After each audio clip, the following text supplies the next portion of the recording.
feel it wrapped around your soul with no control?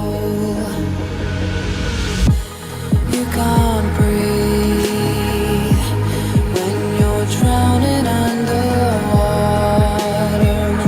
There's so much water. I'll run, I'll hide. Darkness always clouds my mind. When I look behind, it's moving closer every time.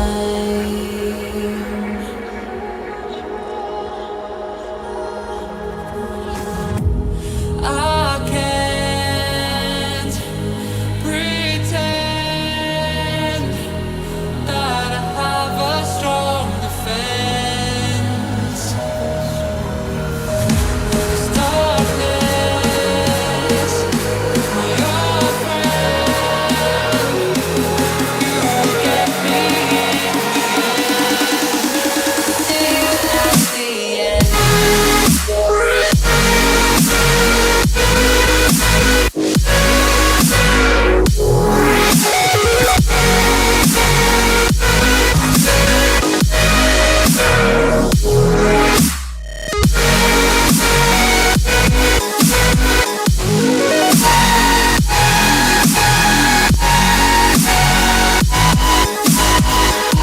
At the end.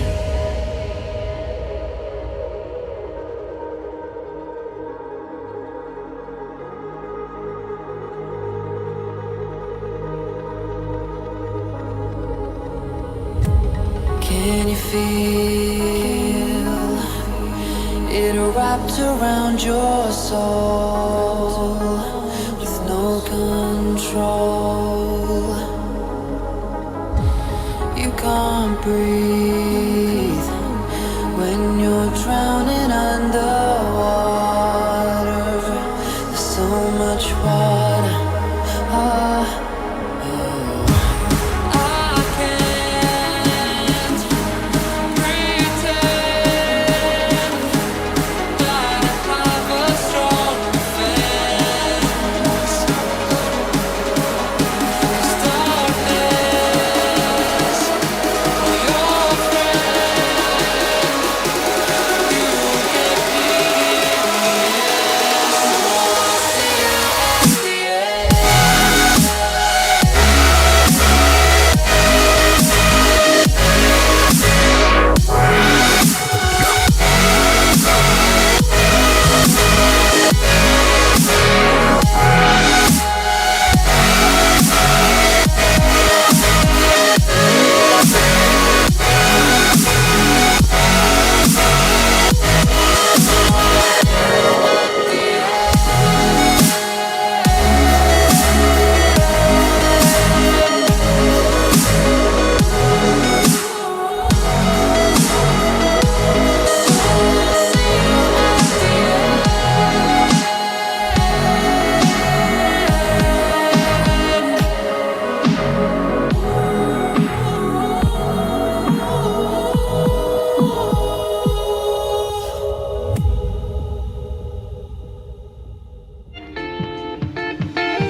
What's going on, folks? Will Stewart. I cut that off really quick.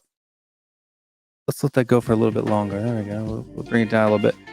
Anyway, folks, this is a brand new debate style show that we're going to be holding out here whenever people want to do it.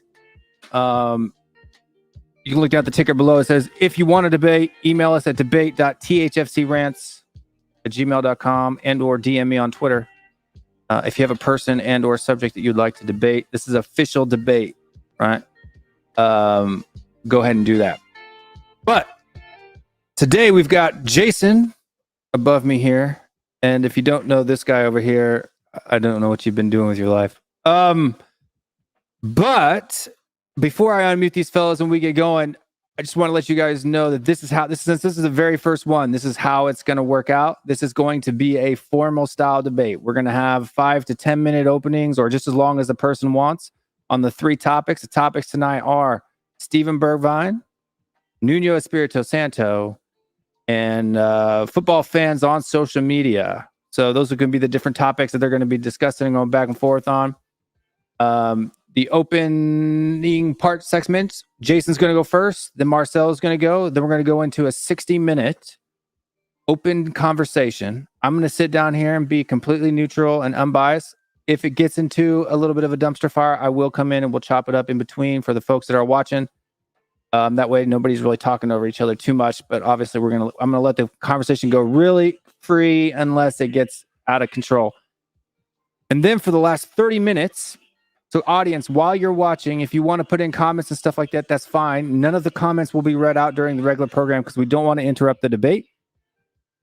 But once that over, there will be a 30-minute question and answer segment. Super chats will get priority. So that's just because it's just easier. They stay up all the time. I can look over here on my other screen on the YouTube and see all of those. Even if it was even if you ask a question right now till an hour later, it'll stay there. Otherwise, once the 30-minute segment starts, go ahead and either at WillStewartTHFCRants so that I can see it on the YouTube chat, or throw it in a super chat. Without further ado, normally when we do these shows, I won't have to go through that because you guys will know how this works. The fan debate show. But this is the first one, I had to explain to the audience as well. All right, guys, the floor is all yours. I'm going to start the clock. Jason Williams, you've got 5 to 10 minutes. Go ahead. Yeah, so seems a little strange to be kicking off a Spurs debate the way I'm about to kick it off, but I actually had my 5 minutes kind of planned out to be used a little bit differently. And then, the events kind of happen with the final, right? And I think it kind of ties in, and it kind of plays into a lot of what I'm going to be kind of discussing a little bit later on. But I'll kind of kick it off with like Marcus Rashford, right? So if you guys have lived under a rock and you have not seen it, we're all based on Twitter, right? That's where we spend our lives. I'm going to read just a section of a tweet, and then I'm going to kind of kick into a little bit more of some insight as to what I kind of think about that and what I feel like we need to understand as supporters and fans, right? So I've grown up into a sport where I expect to read things written about myself, whether it's the color of my skin, where I grew up, or most recently, how I spend my time off the pitch. I can take a critique about my performance all day. My penalty wasn't good enough. It should have gone in, but I will never apologize for who I am or where I came from, right? So for me, kind of thinking through this, so for the last, week, we've been talking about, Marcel and myself have been bickering it out and debating it out on Twitter over the respect for these players who go out there and, they're millions of dollars paid, right? They're getting it in the bank. But really, what are they signing up for, right? So for me, reading that, the very first thing that kind of comes to my mind is like, it's just gone too far from a supporter standpoint. I feel like we're living in a culture right now where the entitlement factor of being a supporter, whether you support England, whether you support Spurs, whether you support United, City, they're probably more, entitled than anybody. But I feel like there's an entitlement that's been built up to this point that's reached like max capacity of fanhood. And it's time for us to really start to like self-analyze what we're owed as a fan, right?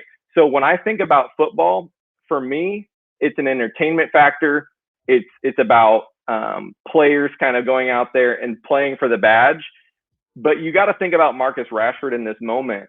He later on in that tweet talked about how, like, literally directly after, how that's still one of the most proudest days of his life, because he got to wear the 3 lions, and he's playing for that badge and playing for people who are going to use racial slurs against him and are going to come at him, with these sorts of things. And for me, as a fan base, think about what the natural reaction for most young players is going to be. It's not to feel pride, right? It's to almost kind of pull against, the vibes of what you're really there for. So for me, I'm showing up. you're going to slowly kind of pull away from the fans, right? I think you kind of see it with certain players, whether they have someone else run their social media, whether they've stopped engaging. I personally think about like Gareth Bale. He's made it very obvious that he does not run his social media. He doesn't care to. He doesn't care to read it. You know, the fact that Marcus Rashford references there that he expects to go on to social media and see those sorts of things, you know, for me, I think it's time for us to kind of look at the supporter title and kind of reanalyze what that looks like and kind of figure out if we're kind of doing our part in our job as it pertains to being a supporter, whether it's for, you know, club or country. So that's kind of my opening statement for now. And we'll obviously get into some more of that nitty gritty when we get into some of these more specific topics. Awesome. Thank you very much, Jason, for that. And Mr. Marcelo, the clock is now yours. So my thing is with players and my expectation as a fan, I think you said it perfectly.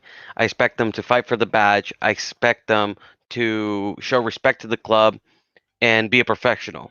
Now, obviously, racism and what happened to Marcus Rashford should never be tolerated.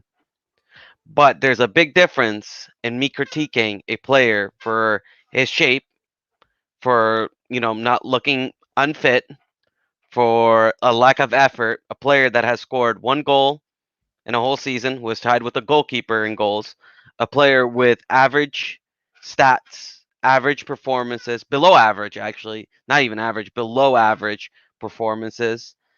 There's a big difference between me critiquing that and me critiquing the person as a person. If I went on social media and I said, Steven Bergwin, he's a horrible dad, or he's a horrible this, he's a horrible that, if I went personal, that I would agree with. I never go for personal. I stick to the football. I think every fan has a right to criticize a player as long as you stick to the football. Fitness is part of football. You know, scoring goals is part of football, especially when you're a forward. You know, being able to play the game, you know, that's a big part of football. You know, passing, dribbling, and all of these stuffs. And when I look at a player and he is below average and he is showing, you know, really piss poor attitude in my club, I am going to call him out on it. And every fan should be able to call him out on it, because that for me is unacceptable. And my football club. For me, you know, honestly, I don't even hate players for making a mistake. You know, like you can ask anybody this. You know, Sonny has made a mistake. I've been the first one to step up for him. You know, even when Stevie B made that mistake against Liverpool, I was one of the first people to step up for him.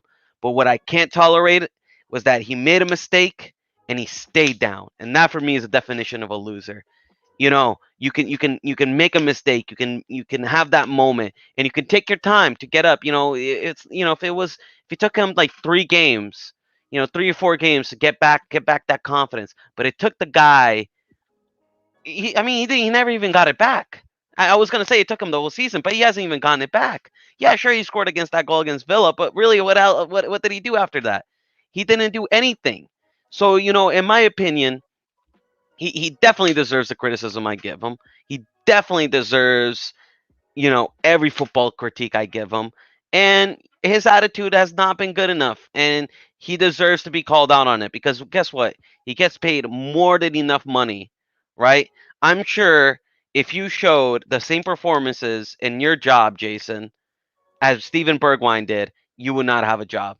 I'm sure if you showed the same attitude as he did in your job, you will not have a job by the end of the year. And that's my opening statement for Steven Bergwin.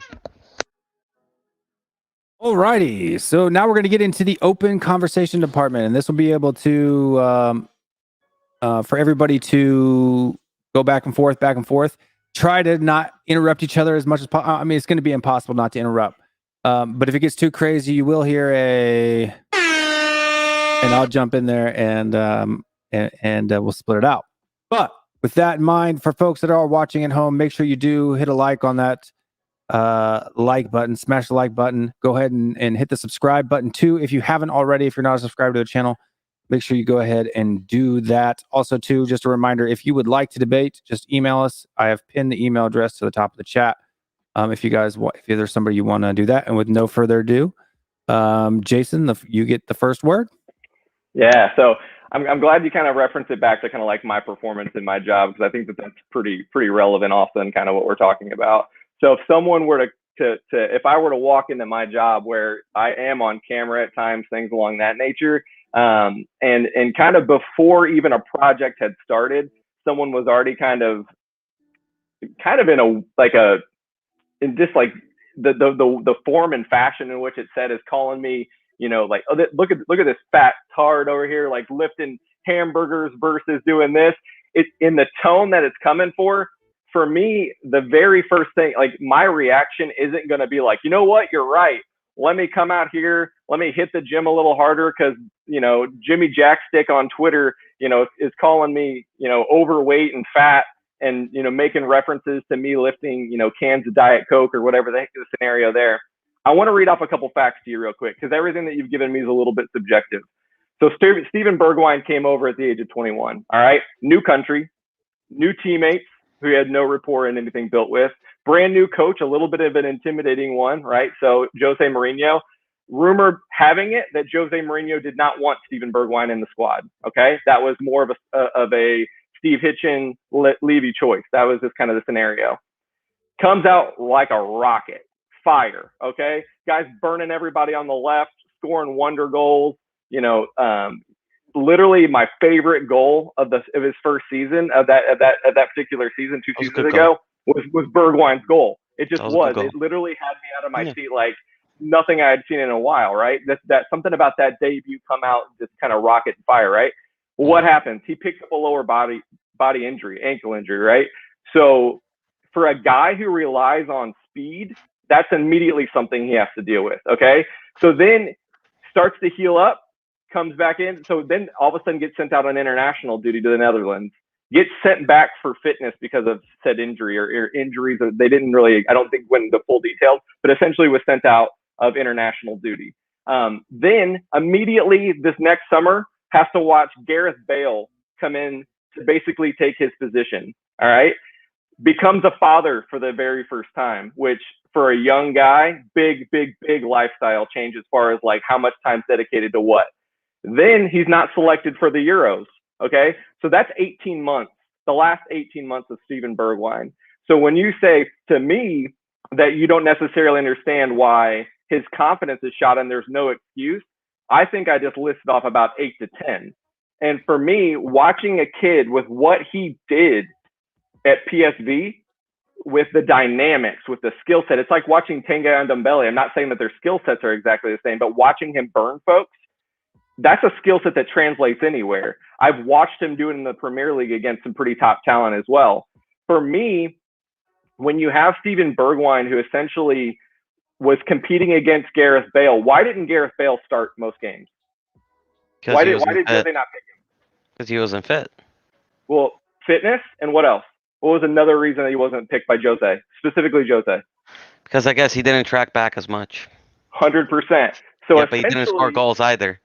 Exactly. So then the next thing you know, Bergwijn gets picked. He gets a run of games because he all of a sudden is putting this crazy intensity on the defensive work rate. And essentially he's playing as a right wing back more so than he's even playing as a right wing. So he's asked to do this more defensive duties, and he's getting a carrot every single time that he goes out on the defensive side. So for me, when I'm thinking about all those factors, and then I'm thinking about how he's getting back into a team is on his defensive work rate, it's a little bit understandable as to why maybe the confidence in his shooting boots kind of goes out the back door, right? So should he have scored more than one goal? I'm not going to defend the fact that a right winger is not scoring more than one goal. I'm not. I just won't do that. But I also watched a lot of performances where he was basically playing, secondary support to Doherty or Aurier, or essentially just like having to cover for some guys who aren't doing their responsibilities. And that's exactly what Jose asked of him. And he's essentially getting in ahead of Gareth Bale, doing so. And so for me, I think it's a little bit of a confusing time for Bergwijn. And I think with a new coach with Nuno coming in, with like particularly what I've seen him do, and we'll talk about it more with like Pedro Neto, like I think we're going to see kind of this resurgence of a fitter Bergwijn. And I know that you're mentioning fitness. but that dude's been built like a bowling ball for his whole life. He's built basically, if you're familiar with like NFL, he's like Maurice Jones-Drew. Like that is his build, and it always has been. I seen him without a shirt. He has a lot of flabs. Dude, man, He has a lot of flabs. Pictures for the last like 3 seasons of him in PSV, and I cannot tell a difference between this preseason and that. And anyone's gonna have a little bit of vacation pounds. I literally been working out like within like one cheat meal, and I'm like immediately in bloat central. So I'm gonna give the guy now. Come season, will I hold that guy accountable to his performances? You bet your ass I will. I will 100% do so.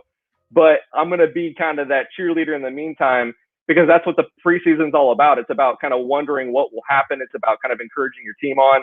It's about, even though we're the underdogs for top 4, it's about supporting your team and having that wish and that desire to kind of that we're going to get it this year no matter what, right? So, that's what I feel about Bergwin, man. I think he's gonna have that resurgence under a manager who probably cares more about the youth and development. And Bergwin's a 23-year-old kid who's got a lot going on in the last 18 months, which I kind of overlaid. All right. So, in my opinion, I disagree with you in almost a lot of stuff that you said. I think when he first came in the Premier League, he had that hunger and desire that you talked about. He was firing, and I will agree with you on that. But the part where I will disagree with you, and yes, he got the injury, but as soon as next season started, okay, he played a little bit deeper. But guess what? Every player under Jose played deeper. Kane played at a center back. Son played as a left wing back half of the time. In fact, Son's defensive stats were better than Bergwijn's. And in Bergwijn's season, his stats this season was very underwhelming. His duels, he lost about almost most of his duels. He only won about 41% of his duels. His dribbling was definitely dropped in the season. I felt also after the Enfield game, he had this mental block, and in my opinion, it's where I personally define a player after they come through a bad let's just say a bad experience in football, like a really traumatic experience, like for example the Marcus Rashford when he missed a penalty, or I guess Cristiano Ronaldo when he missed a penalty for United. That for me is where a player is defined. They either rise from that occasion or they crumbled. And in my opinion, Steven Bergwijn, he crumbled. He absolutely crumbled. And this is the issue with Tottenham. This is the issue with the fan base. We tolerate these guys to be losers way too often. We give them way too many excuses. Bergwijn has 0 excuses, right? After that Liverpool game. No, after that Liverpool game, he has 0 excuses for that type of displayment. How can you go missing? How can you go missing? You can make the exact same argument. No, yeah, and I would. But the thing is, I would. You could Eric Dyer, he's also a disgrace. Aurier, he's a disgrace. Fucking even Hugo pissed me off when he was laughing at the Everton game. You don't do that as a captain. I hold a lot of those players accountable. It's not just Steven Bergwijn. Dele Alli is also another disgrace. There's a lot of players in this Spurs squad that gets away with too much. If you want to talk about Eric Lamela, and he's another disgrace. Seasons to accomplish something in his career, and he hasn't done it. 100% agree with you. But when you have a guy who's 18 months in, we're not talking about. This is the issue. But this is the issue. No, this is the issue that we have in Spurs. We're gonna have another Lamela situation with this guy, man. We're gonna let him stay for way too long. It's gonna be the same narrative. Give him another chance. I already see the same thing going on with Dele Alli, right? Where everybody's like, it's a fresh new start for Dele Alli. Hold on, I didn't interrupt you. Steven Bergwijn, this guy, after he had one bad moment at Spurs, his mentality absolutely broke. He does not have a mentality of a champion. You ask any athlete, it's 99% psychological and 1% physical. This game is 99% psychological. It's whether you want it, man. You know what I mean? The reason why Cristiano Ronaldo is one of the greatest players in the world isn't because he's just a physical beast. It's because psychologically he has it here. He is geared to win, bro. I want players like that at Spurs. I want players with the mentality of Harry Kane. You think Harry Kane hasn't gone through shit, bro? Harry Kane has he just lost the Euros. This guy has lost 3 cup finals back to back, and he's still improving. He's still going at it. He's never giving up. He's still showing that winner's attitude. You cannot give up after one bad moment at a club. This guy needed a milk carton to be found, bro. He needed a milk carton after that season. Gareth Bale, who is 32 years old, scored more goals in half a season than this guy has in 2 years at Spurs. Gareth Bale, So let's try to let Jason rebut. Yeah, man. Get So off that argument, yeah. by your argument, you would have written off Gareth Bale, because if you're reading body language, if you're reading about people who have lost form and it didn't have that like winner's mentality or look like they weren't given their full, you would have written off Gareth Bale. So the fact that you're talking about Gareth Bale coming back and like making some grandstand is completely the opposite of everything you've done. How can I write off Gareth Bale? He's won 4 Champions League. He is a serial winner. He is a proven serial winner. Stephen Bergwine. Well, what has Stephen Bergwine done? He well, give him a career. He hasn't had a career yet. Gareth Bale had an entire career. He gave up. Whisperings of retirement with Gareth Bale, and we have a brand new player into our squad 18 months I'd rather have Gareth Bale now than Stephen Bergwine. I would rather have Gareth Bale now for 3 years than Stephen Bergwine. So Gareth Bale at 35 years old is twice the player than Stephen Bergwine. I almost guarantee you that. Stephen Bergwine essentially brought in with this idea that he's a versatile player, right? Can essentially play as a striker, can come out. That's what he did at PSV. He was put in as a left winger, as a right winger. The only place I never saw him at PSV was at left back or right back. Jose Mourinho was essentially using him as a right back, a cover right back, while Aurier decided to gallivant forward and didn't have the steam to go backwards. So essentially that's how he's being used. He has the defensive prowess. He steps that up to level 9. If you're telling me that you didn't notice a difference in Bergwine's defense from the start of the season, or like pre-Jose, or like when he first came in, to where he all of a sudden started putting the work rate, his defensive work rate was what everyone talked about after every single game. It's what people literally were saying. The argument for Bergwine to start had nothing to do with his offensive prowess. It had everything to do with the fact that our defense was leaking holes and we needed someone to do that work. Bale was not willing to do so, so he rode the bench. And that's exactly the situation that now you can argue. And it cost us game. And it cost us game because we put a guy who's a right back who can't score. Like you can't like, I keep hearing about Jose Mourinho, but you can't just blame Jose Mourinho. It wasn't Jose Mourinho who missed those clear-cut chances that any right winger with any simple quality would have made. You know, you put Gareth Bale in those situations, he scores those 9 out of 10 times. Not 9 out of 10. 9 out of 10. Yeah, he missed it against West Ham, but guess what? He scored 15 of them, bro. You know, Gareth Bale played less minutes than Stephen Bergwine and scored almost quadruple the goals than Stephen Bergwine. You give those same chances for Gareth Bale scores those. They played in 2 completely different positions. Even when Bale was starting over Bergwine, it was because essentially Jose was then plugging the gaps in the back and allowing him to more freely forward.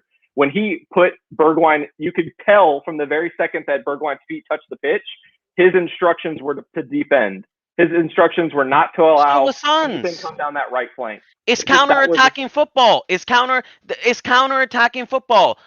Everybody drop in deep, you suffocate the opponent, you get the ball back, and you get it on the break. That's counter-attacking football. That's how it's played.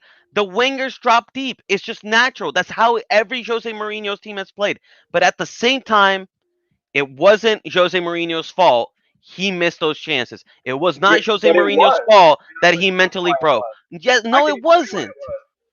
So how is anyone, with the amount of shakeups to the squad that we saw last season, with the lack of consistency that almost any player got, unless we're talking about Kane, unless we're talking about Son, unless we're talking about Højbjerg, with the amount of shakeups, look at like what we did with center backs. My God, like did we even have the same pairing twice? Like, so we should keep Eric Dyer. Well, no. Well, my point is the fact that you have a young player who's in and out of a squad, who sees himself essentially replaced when they signed Gareth Bale from the very beginning. So immediately confidence is shaken. So everything's stacked against this kid. That shouldn't shake your confidence. Hold his feet to the fire to then essentially say that he needs to go out there and bang in 14. It's not the way it's going to work. Listen, man, that shouldn't shake your confidence. Replaced by Gareth Bale. He's not going to go out there with like massive loads of confidence with his arrogant swagger. He's not going to do it. The same thing with Gordon. If you look at it, like if you look at from a manager impacting players, he had swagger galore for Wolves, came back over to Jose's side. Jose essentially told him to stay back and play defense. And was he banging in goals? It's the same situation, and it's the same side of the pitch. It's the problem is the fact that we're asking these guys to hold back, and then when we go up an early goal, which we did all season long, there's no opportunity to go forward because we weren't doing that. Listen, man, it wasn't coincidence that all the players with the winner mentalities bought into Jose's system and were successful. Son reached a new level. Both of those two are their best players. You wouldn't say, okay, no, other than Son and Kane, other than Son and Kane, other than Son and Kane, right? Other than Son, Kane, and Højbjerg and Lloris, who would you say in that Spurs squad is world class? Other than those four. So I would like to ask you in the sense that why are you willing to give Son a pass for going invisible for the back half of the season, but Bergwin he didn't go invisible. No pass. He didn't go invisible. He did go invisible. Son only went 3 games without scoring or assisting. The man scored 19 goals and scored almost 19 assists. He didn't go invisible. 19 games it seemed, and then it just literally fell off the planet. The thing is, Son, even when he was poor, he was still creating assists, creating chances, and he was scoring goals. That's fact. We can look it up here. I can look it up here, buddy. Son only went 3 games without scoring a goal or assisting. The guy who watched every single game, there were long stretches where I didn't know that he was on the pitch on that left side. He still created chances and scored goals. Listen, having a bad dip is different than just not showing up at all. This guy, after that Liverpool game, you could not find him. You know, it's a fun fact. After that Liverpool game, Steven Bergwin didn't tweet a single Spurs content until Jose Mourinho got sacked. What a coward. What a coward. No, How dare you? No. How dare you? You give up on the manager after 1 game. That's your attitude? That's what got Poch sacked. That's what got Poch out of this fucking team. That's the same fucking criminal mindset. How dare you give up on a manager like that? That's pussy attitude, man. You gotta have more cojones than that. You gotta fight. Just because you have a little bit of adversity and you don't like the guy, you gotta still give it your all. This is a proven winner. This is Jose Mourinho. If I had Jose Mourinho as my coach, I would fucking bleed for the guy. You look at Højbjerg, you look at Kane, you look at Son, you look at Lloris. Those guys bled for those guys. It's not a coincidence because they're all fucking winners. They all have winning attitude. If you want to break down the way that essentially any player starts to give up, we're going to talk about it a little bit when we talk about the social media element. But in my opinion, supporters with your attitude are the reason why players give up on the badge. 100%. If you don't think that Bergwijn's on Twitter reading bullshit like what you just said, and then all of a sudden has to show up to training the next day, and then all of a sudden sees Gareth Bale walk in the door to replace him, and then all of a sudden is recovering from an injury, all while he has a kid at home that he could be spending time with, you know what? At the end of the day, surrounded by assholes, I'm probably not putting in full effort either. And then my confidence gets shaken, and then I'm told to play defense, which I don't do. I mean, essentially, what are we going to win? So when does it cross the line, but let's split responsibility. So when does it cross the line, Jason? Because in my opinion, after that Liverpool game, right, it was five or six games where I kept telling people, no, guys, give Steven Bergwijn his space. Let the kid just think about it. Let him think. Let him everything. Let him, live his life. Let him deep it, right? But after 6 games, it started becoming 7. So no. After it started becoming 7, started becoming 8, started becoming 10. Then it's 20. Then it's the whole season. The guy's gone for the whole season.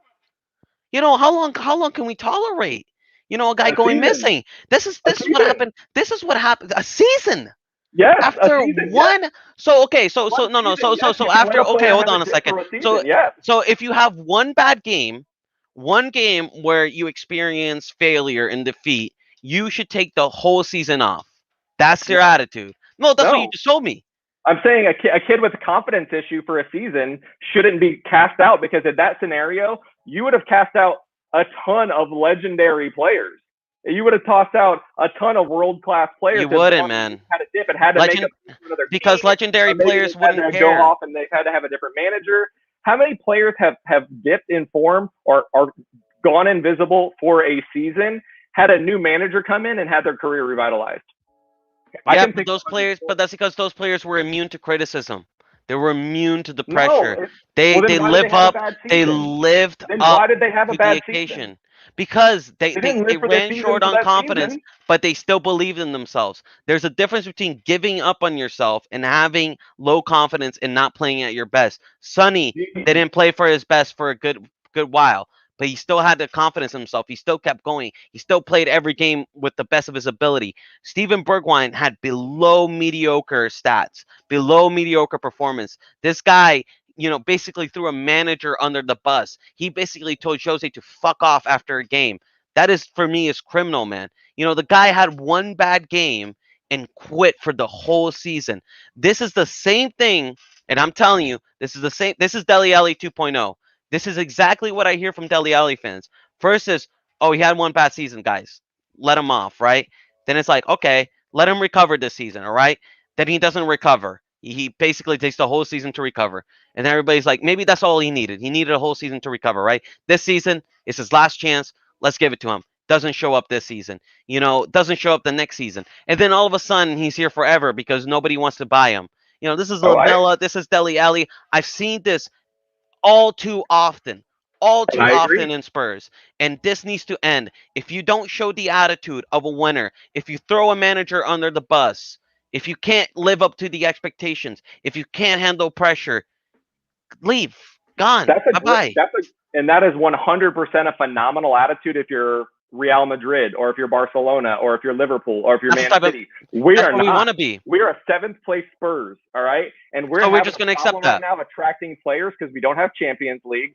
We don't have a manager essentially for long stretches of the window, and all of a sudden we bring in Nuno, right? A little bit underwhelming to some. I particularly don't necessarily mind the appointment myself, but from a recruitment standpoint, unless you're going after the Portuguese national team or any Jorge Mendes clients, it's not necessarily going to help you there. So you essentially, I think as fans, we have to put ourselves a little bit back in check and kind of understand there's some of the youth that we have to, hope that come up. We haven't had a manager who's cared about the youth players. Now we have Nuno. Let's give Nuno a year to work with players like Bergwin, work with players like Sessegnon, right? If he gets an opportunity with Skip, I would love to see what he does with these young players because we haven't had a coach that I've truly believed gives a shit about young players until like you have the Poch era, right? Essentially, but until then, now when it comes to holding players accountable, when it comes to Dele, when I'm watching this kid drink himself into the ground and chase models around Hollywood, do I have a problem with that? 200% I have a problem with that. Dele had no excuses outside of Dele, but Dele has now said that, 3 years later. Am I going to forgive and forget? I don't know. We'll have to see what this year makes. But I'm a little bit tired and pissed off of the Dele Alli attitude, and I 100% agree with you there. I'm over that. I don't think that players should get to ride 3-4 years on one season. I don't believe it. I don't think that Bergwin gets to ride 3-4 seasons on one incredible goal that I got to really watch, right? That's in my tops. I don't think he gets to ride that. But I think that he gets to work with a new manager and we get to see it out in the preseason. And your comments about Bergwin come in a preseason where we already have a new manager who's turned Pedro Neto into one of the best wingers in the Premier League. And I think that when you look at the skill set of what the raw core talent that Steven Bergwin has, he's got kind of a weird hybrid between like a Traore like run and take on ability with like a Pedro Neto like skill set. I'm not saying that he's at the level of this current point in his career. What I'm saying is that he gets to work with a manager who can potentially take him there. So let's sit back and enjoy the ride and see if that shit happens. And let's all be super excited if it does. And if it doesn't, and it's been 2-3 seasons, then let's look for an opportunity to replace and move on. It's been 18 months. He was incredible for the first 2 seasons. But he was good. No, he was good when he first came in. He was good when he first came in. Until what point? Until what point? Injury. Yeah. But then he had the whole but then he had the whole preseason to fix it, right? He came in, he was average, below average, beginning of the season. And even then, even when he was below average, bro, I was still one of his biggest supporters. Even then, I was the one that always told David Harris, like, no, no, no, no. He does the defensive duty. He's playing for the badge. He's caring for the sport. It was until that Liverpool game when he gave up and he threw the manager under the bus. That's when I said, you know what? This guy is another snake, just like these other players. That is a snake attitude. It is a snake attitude. You do not do that to a guy that brought you in, a winner that could, like, I mean, imagine having one of the greatest managers of all time. And you being like the same exact these players, like Aurier, throwing the player on the bus, Dele Alli throwing Jose under the bus. He showed the same attitude as those guys. That is Spurs in a nutshell. And you said it. This is a 7th place Spurs squad. This is a poor mentality Spurs squad. And guess what? Stevie B is part of that problem. He is part of the reason why we're 7th place. He is part of the reason why we are in this dire shit situation. And you know what? I'm sorry. I'm not gonna wake up and say, you know what, that's the place where we're at, and that's okay. I don't care. I want to be like Real Madrid. I want to be like those guys. I want to win trophies. Same. Harry Kane Same. deserves trophies. Harry Kane deserves better teammates than Steven Bergwijn. Sonaldo deserves better teammates than Steven Bergwijn. Sonaldo deserves to be challenging for the Premier League. These guys that actually deserve it, I give them absolutely 100% credit. I will defend Højbjerg till the day I die. That guy gives everything for the badge. Even when he has a bad game, I will defend him till the day I die. But I will not defend snakes, man. That guy is a snake. My biggest problem is that we're making a lot of speculation as to what happens behind the scenes that we don't know shit about. And we can all make assumptions about things. Like, for example, like reading everything about Grealish not taking up to take that penalty. And all of a sudden he comes out today and is essentially like, I'm tired of the bullshit. I asked to take the penalty and I didn't get the penalty. What do you want me to do? I'm not going to hide from it. But but how many players don't speak up for themselves and they just let it be? It's not their responsibility to have to defend themselves to the Twitter universe. It's not their responsibility to do that. Their responsibility is to go play football and do what they do. So we'll never know the story behind the scenes of any of that stuff. There was no all or nothing last year for Spurs, right? So we won't know that situation. When it comes to Dele, those last 3 seasons in the summers where he's posting it on Instagram Live and I get a full opportunity to view that, that's him putting out that he doesn't give a shit. I haven't seen Bergwijn do that. Did he delete Spurs posts? Absolutely. But he had Twitter destroying him, his own fan base, his own supporters. He had a coach that didn't believe in him. He had a board that tried to replace him. So at that point, you got to feel like your back's a little bit up against the wall. But to me, with Nuno coming in, I'm excited because maybe he does see this as a fresh opportunity and as a fresh start. Dele's at least going through the motions to show that. Whether he does or doesn't, we'll see. But let's give these players an opportunity to do what they do. And if they come out and they have a lightning start to the season, let's just all be excited that we have some really young, talented players that seem to have their ass back in gear. I think that we could all rally behind that instead of calling them fat asses on social media and bombing them down and just into the ground after a bad season. He looks out of shape. We don't know what happened behind the scenes. We don't, and we're all speculative. He looks out of shape to me, and I'm going to criticize it. Honestly, you know what? We also have a big fitness problem in Spurs. Too many players get tired. We have a coach that cares about fitness. Let's hope he start getting fit. Let's hope I see some change. If I see some change and he start getting some six pack or he start getting built, I'll say it. I'll be the first one to say. Even I. Look. I'm not a fan. I'm not a fan of Dele Alli, but I saw his post and I was like, damn, he's looking fit. He's looking fit. This is the Luke Shaw thing all over again. This is literally Luke Shaw 2.0. And guess what? Luke Shaw has yet to win a trophy. Luke Shaw has yet to win a trophy after Jose. His performance that he's built the way he's built, then let's have a conversation. Yeah, and he's bottled final. Just bottled another final. I've seen Bergwijn tear up defenders.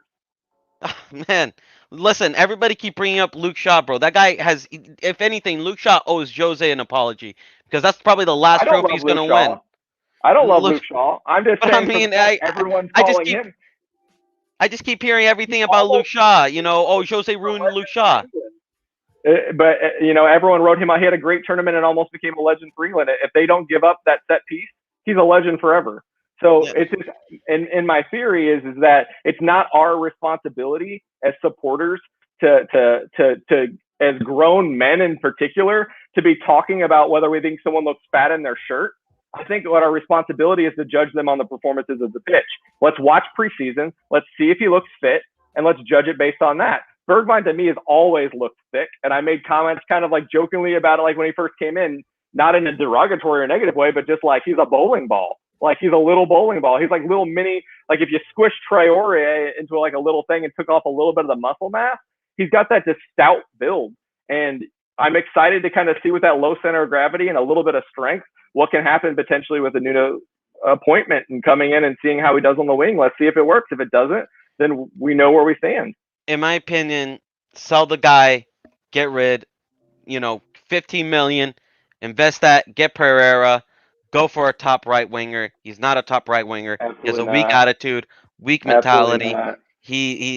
I'm telling you, he's going to be one of the first. He needs one manager to give him a chance and believe in him, and he hasn't had it at first. He had a manager that believed in him. He played more minutes under Jose than Gareth Bale. He played Mourinho he played under Mourinho more. Came out to the press and said, "I don't want him." He played more minutes. He played more minutes under, even despite Jose Mourinho not wanting him, he still played more minutes under Jose Mourinho than Gareth Bale. And you know what? If anybody deserves more minutes, it was Gareth Bale. Because that guy scored goals after goals. He was firing when he played for us in that right wing. He was electrifying, scoring goals, scoring hat tricks. With no defensive work rate. He's a winger. He's supposed to score goals. Another Jose Mourinho team, which you told me all about how he's a champion and a winner, and we must respect him and this and that. Under a Jose Mourinho team, a winger has responsibilities. And you know what? In fact, that's probably why Jose got sacked, because he didn't trust Gareth Bale enough. When Ryan Mason trusted Gareth Bale, he got more results. We were down on that dip, but then once he started playing Gareth Bale, we got more results. Maybe Jose's problem was that he showed too much reliance on Steven Bergwin, a snake who threw him under the bus. I don't trust. Listen, I like how you for me, that Bergwin threw him under the bus. He and did. It's Mourinho that went to the press to literally, for no reason, to tell the press that he had no say. Because he was throwing him under the bus. Because he was throwing him under the bus. Because he was throwing him under the bus. No. Yes, No. because Jose Mourinho, listen, this is the same popular situation. Whenever Jose Mourinho knows there's a snake, he calls them out, bro. When he knows there's a guy that's not fit, he calls them out. And you know what? I trust Jose Mourinho. Mourinho doesn't care about fitness. We've heard it from every player at Spurs. He never said he cared about fitness. On fitness. He never cared about fitness. He just expected you to be a professional about fitness. That's what Harry Kane said. He expects you to do all this stuff. He expects you to go out and bag goals, but he also expects you to play defense. He expects you to respect his name, but then he can talk trash on you. He's a winner. He's allowed to talk trash. That's called arrogance. He's allowed arrogance. He's a serial winner.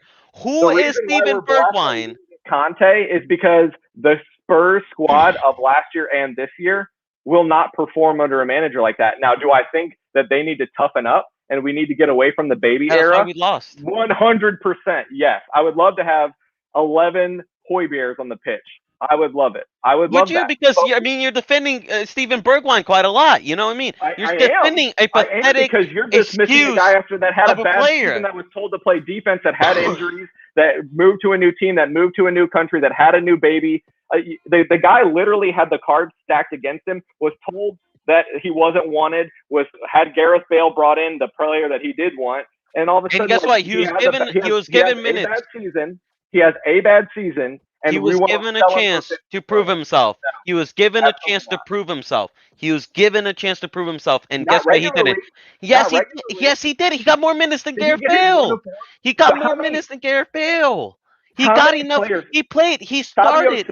He played 23 games. Fabio Silva gets to run a stretch of games as a striker, not scoring goals. But Steven Bergwin, asked to play a defensive right wing back, doesn't get. Wolves didn't have a choice. Well, if you think Raúl Jiménez, right? No, okay, you can't compare Fabio Silva because Wolves literally had no choice. He was their only real striker. You think if Raúl Jiménez was fit, you think Nuno wouldn't have had a second of a doubt of dropping Fabio Silva for Raúl Jiménez? Absolutely. Exactly, because why? Raúl Jiménez is a winner.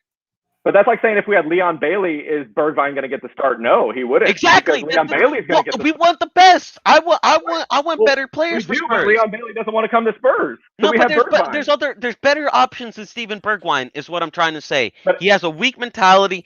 If we can get 15 mil, sell him, invest that 50 mil on a Pereira, invest it on someone else, invest it on a winner. I want winners in this football club. I'm tired of this loser attitude. I'm tired of this, let's give him another season attitude. If you come here and you're not ready on the train by 2 seasons, I'm sorry, you lost me. The guy has below average stats, below average performances, but the guy can't.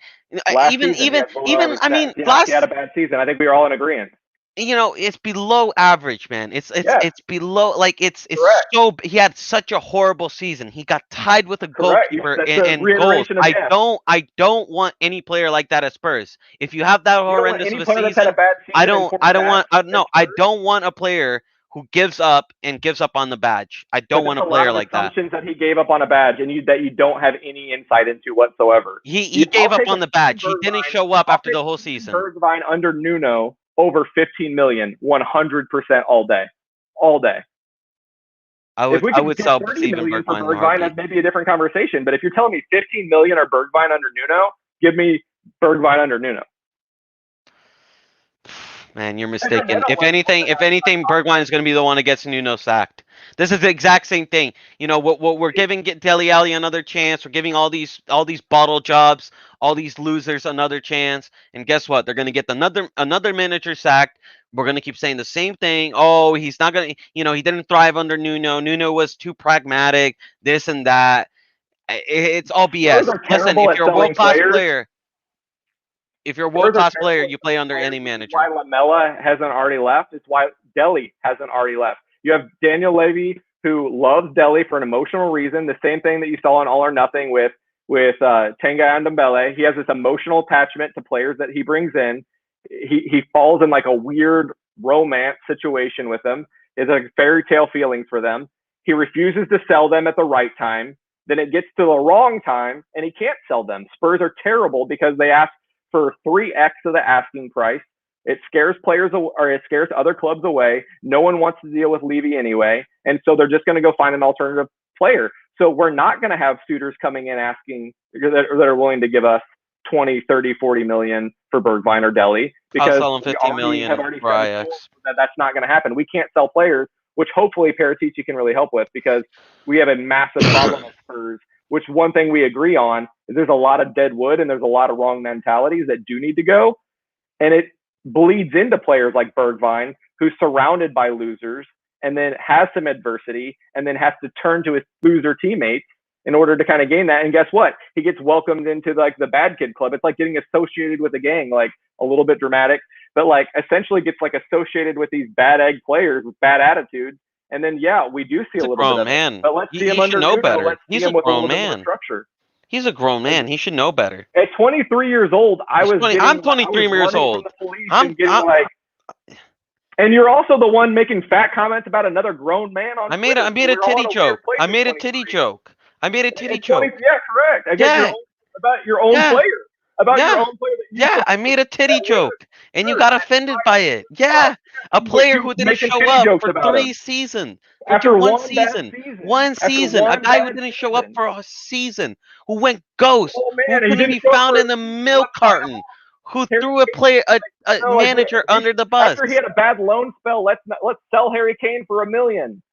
The difference is Harry Kane never gave up on the badge. Harry Kane always kept trucking. If every player was Harry Kane didn't snake out on Harry Kane didn't snake out on Poch. Harry Kane didn't snake out on Mourinho. Harry Kane, you would not find a single time.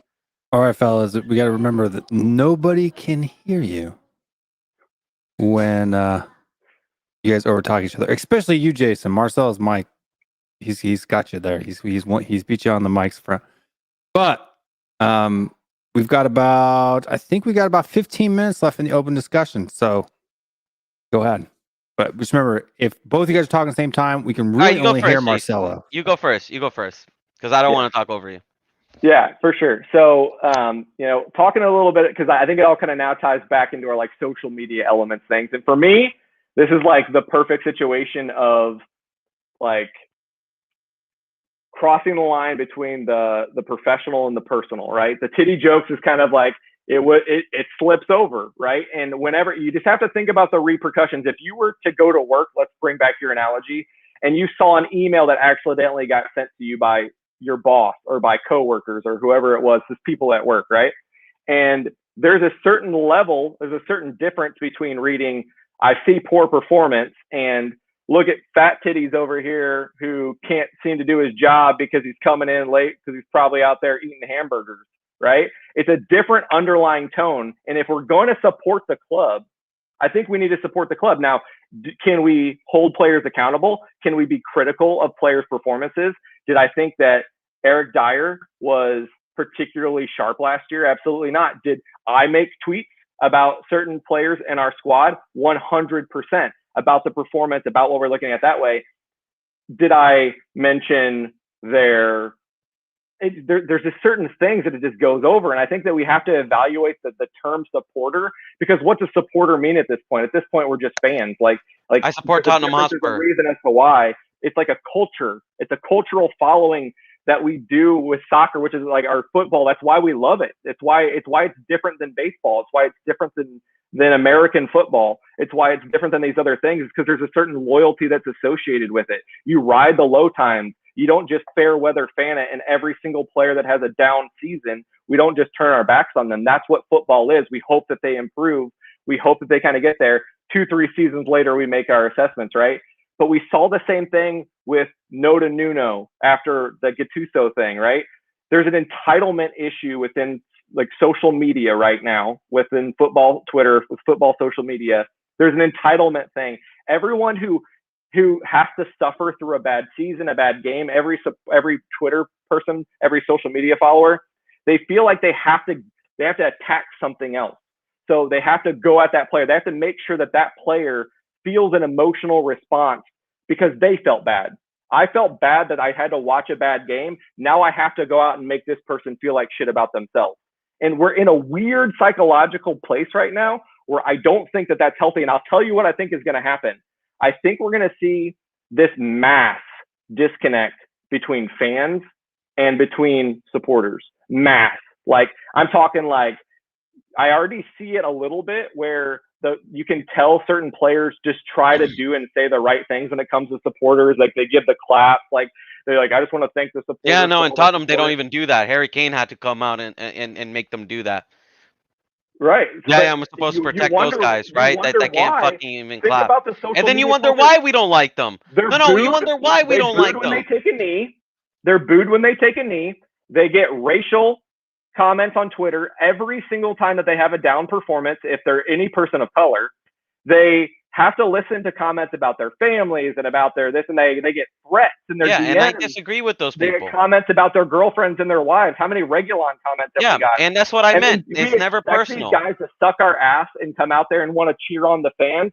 They must feel so down on the supporters right now. Hold on a second. Hold on a second. Nothing with the supporters right now. Hold on a second. That is because of Twitter folks that think they have an entitlement problem. Hold on a second. But that's not me. I stick to the football side. I stick to the football side of things. You know, like that is personal attacks, and I am all for you. You cannot do personal attacks on a player. I'll never talk about Steven Bergwijn's kid. Never talk about Steven Bergwijn as a person. He could be a good guy. He could, save puppies. Fucking do whatever, man. He lives his life. I will judge him 100% as a footballer, and I get to judge him because he plays for my football club. And I have that entitlement because I'm a fan. And guess what? I've been a fan longer for this club than Steven Bergwijn has been a player. I have seen more shit and been through more highs and lows than Steven Bergwijn has ever had with this club. I have more attachment to this club than Steven Bergwijn ever will. And so does our million fans. And guess what? Yes, Steven Bergwijn should have not gotten racially abused. That was disgusting. That was nasty. But he also got an overwhelming support from the Spurs community. Spurs official Twitter came out. I came out. Millions and millions of fans came out for his favor. Same thing that's going on with Marcus Rashford and Saka and all those things. You know, this is another thing in social media. They let, right, a minority, because let's be frank, a lot of those racist people are the minority. We let the minority speak, and you know, we let them be louder than the majority. The amount of support that I'm seeing Saka, Rashford, you know, Sancho get is phenomenal. It's phenomenal. That is amazing. You know, they got the full backing and support. Steven Bergwin got the full backing and support of the Spurs community. Everybody condemned those racist fucks. Everybody went for his side, and yet he still let those people down. He let all the people who backed him, like me, who you know, who told those people wrong. He, if anything, he proved those people right. Those people that called him a shit player, call him a shit fucking footballer. He proved those people right. The people like me that was like, give the kid a chance. Let him back off. Let him give him some space, right? Let him recover. He made me look like an idiot. How many people I had people after that Liverpool game who said he's never gonna make it after that Liverpool game. And I said, you're crazy, right? I was like you, Jason. I was like, you're crazy. You're crazy. He's going to make it. He's going to rebound. Give him time. You know who that was? That was one of my best friends, David Harris, one of my mates. He told me right away Steven Bergwin was going to make it. He was not going to come back this season. I told David, no, he's going to prove you wrong. Guess what? He made me look like a fool. He makes his backers look like a fool. You know, I bet you there were more people like you who were positively trying to back Bergwin, and he let all of you down. He let me down. You know, he's got to back. You know what? Instead of like thinking about the haters and thinking about, oh, I'm not gonna play because of the haters. How about think about the people that back you, man, and play for them. Play for the people that back you. Because I used to back the guy. This is the same thing with Dele Alli. I used to back Dele Alli. I was one of Dele Alli's biggest backers. And this guy went on and put pie on my face. These players, it has nothing to do with social media and football. Back then, they received the same stick. If anything, it was worse. Some of the shit they received, man. If you had a horrible performances at United, the fans would boo you. They will go at your house. They see you on the streets. They will let it be known, bro. You felt it. But guess what? Players back then, they had the attitude. You know what? I'm gonna prove you wrong. Spurs. Like this is the worst. Honestly, it's not the worst Spurs squad I've ever seen, but it's one of my least favorite Spurs squad I've ever seen. And you know what? Like, I've been with AVB where there was social media, by the way, Jason. So you can't make that excuse. There was social media at that time. I've seen some real shit squads, but you know what? The effort was always there. This squad, there's zero effort. They're all bottle jobs, and they all can fuck off. So let me ask you this: why are teams statistically better at home than on the road? Why? Why are teams better on the road? At home than on the road. Why teams are better at home at the road? Because they have the supporters chanting 100%. their names. Yeah. 100%. And so Yeah. I think that we are all I think we're all selling short social media in today's modern type player. If we think that home support and supporters and fans don't translate after everyone's out of the stadium. I believe that 100%. Gattuso came on and talked about keyboard warriors costing him a job. Now he's an asshole. That cost him a job. But he talked about keyboard warriors costing him a job. The power of social media in today's football is underrated by what you're saying right at this exact moment. Was there social Not media if you have before? a winner's attitude. So I like what you're saying in theory. Number one, we don't know Steven Bergwijn's attitude. You're essentially talking about him like he doesn't want to play football professionally and doesn't want to succeed, which I don't believe. And I don't think that any Spurs supporters do believe that. I think that he felt abused by or back turned on him by a lot of folks, whether it's in the club or supporters of the club or, by his coach that's essentially set to start him or not. And essentially what I think that you said something that I think resonates really highly, which is that the few on social media were louder than everybody else. and they're the voices that end up being heard, and they're essentially what everybody kind of sees. It's no different whenever you see that negativity. Negative posts like that are going to get 3 times, 5 times, 10 times more shares and likes than saying Bergwin had a really good game. What a goal. Everyone's going to click. Actually, that's not true. That's actually not true. That's actually not true. When Steven Bergwin was getting hate, in fact, some of the most liked and retweeted quotes were the ones that it showed him support. That's just facts. The ones that were actually about racism and just pure hate, a lot of those comments were absolutely condemned. Sure. And I agree with that. But if you don't think that a modern day player logging on and looking at their name, looking at what's on their profiles, looking at what was added at them, if you don't think that they look into those sorts of things and it impacts them moving on to the training pitch, impacts them moving on to the pitch, we can all talk about how they all need to be mentally more tough. And I 100% agree with that.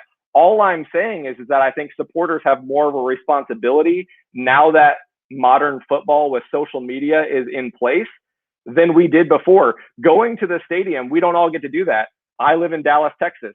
I don't get to go to the stadium, but I get to essentially reach out via social media and share support for my squad. And that emotion is felt, particularly in the year of the pandemic. I think that we kind of see that more than ever. Players referencing social media comments like Rashford did today, they clearly look and they clearly understand where things sit. They know when the fans kind of feel this way. Managers have been sacked based on social media posts. Managers have not been hired in this search based on social media posts. It has a powerful message. Power in social media, and the tone and the context and the phrasing in which we say things as supporters has power now, whether we like that or not. Yeah. If you want to hide from it and say that it doesn't, then that's on your agenda. Yeah, but when does it come? But hold on a second. When does it come, right, where enough is enough, right? You've shown enough support, but you keep getting the same disastrous bullshit performance game in, game out. You see the same spineless performance. Like, I'm sick of it. Honestly, bro, as a Spurs fan, I'm sick of these spineless performances. I've had enough. It's time for these players to either man up or fuck off the club. That's my attitude. That's your attitude. My attitude. That's your attitude. Some players, and I have every right to post it. And 100%. You know what? And guess what? I don't stop you. If you wanna support Steven Bergwin, that's fine. But I have every right to criticize Steven Bergwin, criticize his shape, because he doesn't look in shape, and criticize his performances because his performance has been shit. He doesn't 100%. Look in good shape, and he looks like shit. In my opinion, that is a well-justified tweet. That is a well-justified tweet. Had I said, like I said, if I said anything personal about him, his family, or anything where it's below the belt, where it crosses the line, then yeah, I would apologize for it. But I said nothing below the belt. It was literally cheeky banter. He does look out of shape. And banter Arsenal. Spend that time bantering Arsenal. No, I can banter my own players. A guy's man titties that plays for Spurs versus saying, "Hey, I would love to see a prime Steven Bergwin tear up the defense because last year wasn't good enough." I think players understand the difference between constructive criticism and abuse. And I think that going after a guy like that, with the context that it was done, it was one tweet. I'm not going to judge you based on that one tweet. It is what it is, but that's where this all stemmed from. But I think that the context and the way that it was framed doesn't represent what the supporters should really be about. I think if you're angry at Steven Bergwin and you don't think he's good enough, it should be Enick out. It should be, we need better players in. It should be that. But when it comes to when we know that players read social media, think about it from your own performance standpoint and what you're motivated by. If you like to be told, "Hey, man, titties, get in the gym and work out," and that gets you fired up every morning, it doesn't get me fired up every morning. If someone said to me, if my wife wanted to get me in the gym and looking good, her telling me, "Hey, man, titties," is probably not the way to do it. All right. She's going to have to tell me like, "Oh, like you're looking good. Like we should just like keep getting in shape doing this because I feel like the results are going. Like, let's do this thing." Right. So it comes down to players have to be coached different. Employees have to be managed different. it comes down to let's treat people as people with respect, particularly when they wear the badge. I support They don't them. respect me. They don't respect me. Assumption. No, they That's don't respect. because You don't. in that game, By the performances, that's not respectful. The way they don't owe you treat anything. Spurs is not They don't owe respectful. you anything. They play for my club. They owe You me. act They like owe me a heart. What you they are owe us. entitled. What they owe us is the minimum I expect. Heart, passion, Winning. desire, a winning attitude. Guess what? The players None on the of other that. side of the pitch want to win too. None They want to win of too. that. It's weird. Do they? Do there's they a want to team on win the it? other Do side they? of the No, yeah. But do they want to win it as much? You know what I mean? That's the I thing. don't know. Like, You know them? that's the fourth thing I expect. Is the minimum, bro. When they play for Tottenham Hotspurs, I expect the minimum. He did not show the minimum. He did not show the you know minimum. why I You like are All or a Nothing? professional. This is like, you know what this is like you're telling me, right? This is like you're telling me that if I get a tech guy come in and fix my computer, and he just comes in and he's like, well, I don't know, I'm not really gonna fix it. I'm just gonna go home because I feel like it, and then I have to pay him. Like, that's nothing.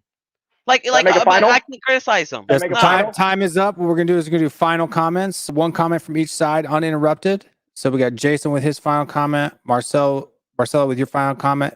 Try to keep it to around 2 minutes. Yep. Folks in the comments, go ahead and start getting your questions in at Will Stewart THFCRants, one word. Make it orange on the screen for me so I can see it. Or if you really want to make it easy for me to read, just throw it in a super chat because then it just stays up here forever. So go ahead and do that now. While we do that, don't forget to like, subscribe. Also, too, I have put both Jason Twitter handle in the description and Marcelo's. I can never do this right. Where did you go? There you go. Marcelo Twitter handle in the description. So if you guys want to follow, make sure you guys go. Everybody goes and follows them. For that, I'm going to put the timer on for 2 minutes each for closing statements, and then we'll go into the Q&A. So audience at Will Stewart THFC Rants, in order to ask a question, please, if it's for one specific person, please put their name in the question, and or put it in super chat. You're not paying to ask the question. You're paying to make sure that you get priority and you get it read, right? That's what the fee's for. Only because that's an option that's available and it makes it easy. But also, are you guys ready for your closing statements? Go ahead. All right. Mr. Jason, your time right, starts now.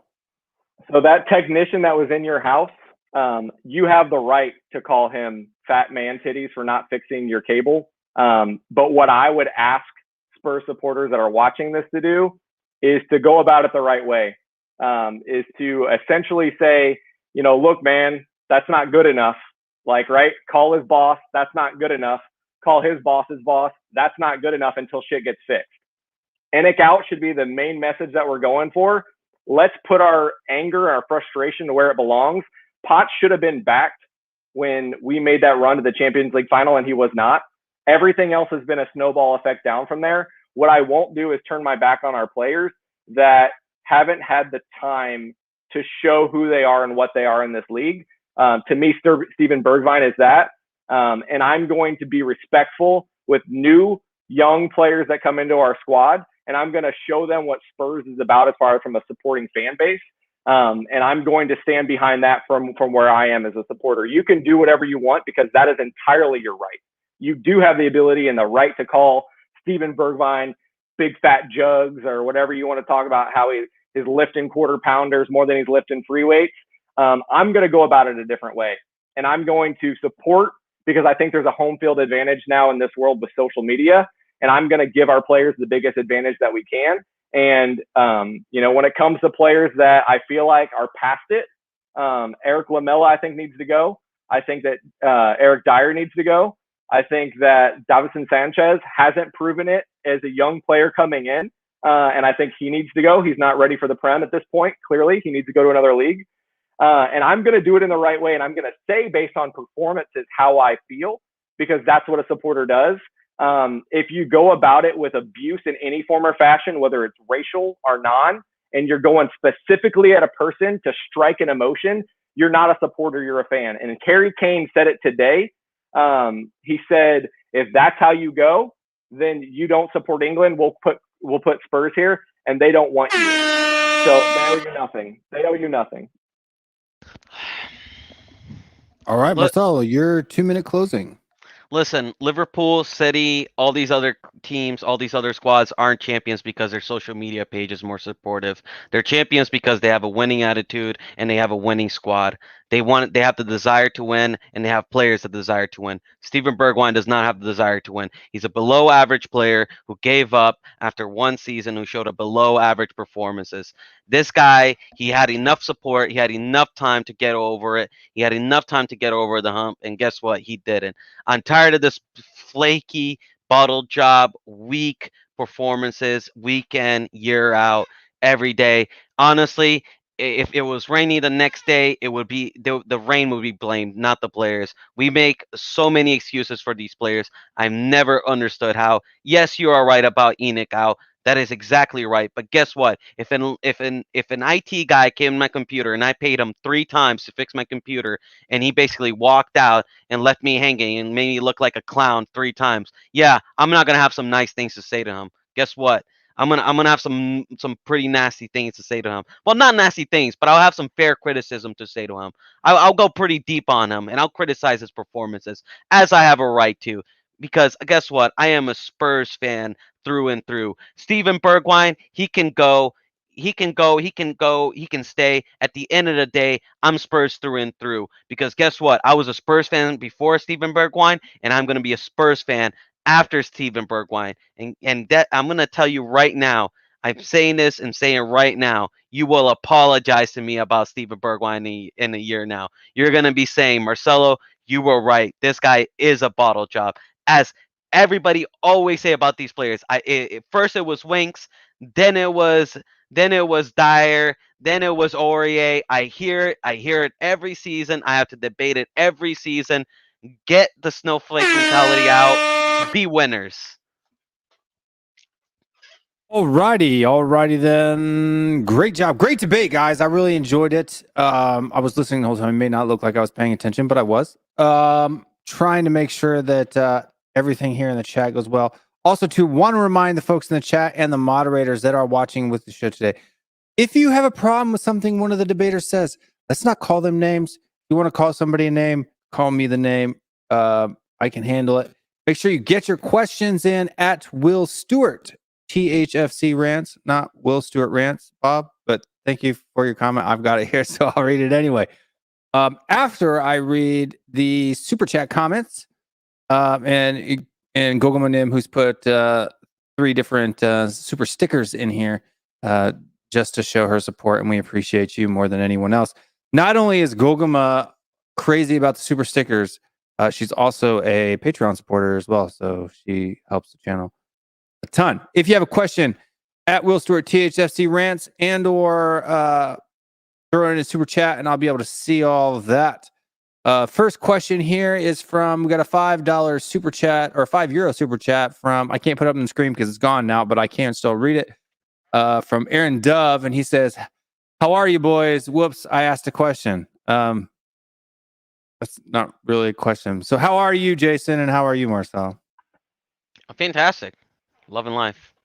Loving life. Man, I'm good. I'm ready for a good season next season, so let's do it. It's gonna be shit. We're gonna finish 10th. I'm already telling you this. I'm already buckled in. I'm already buckled in. Bergwin for Ballon d'Or.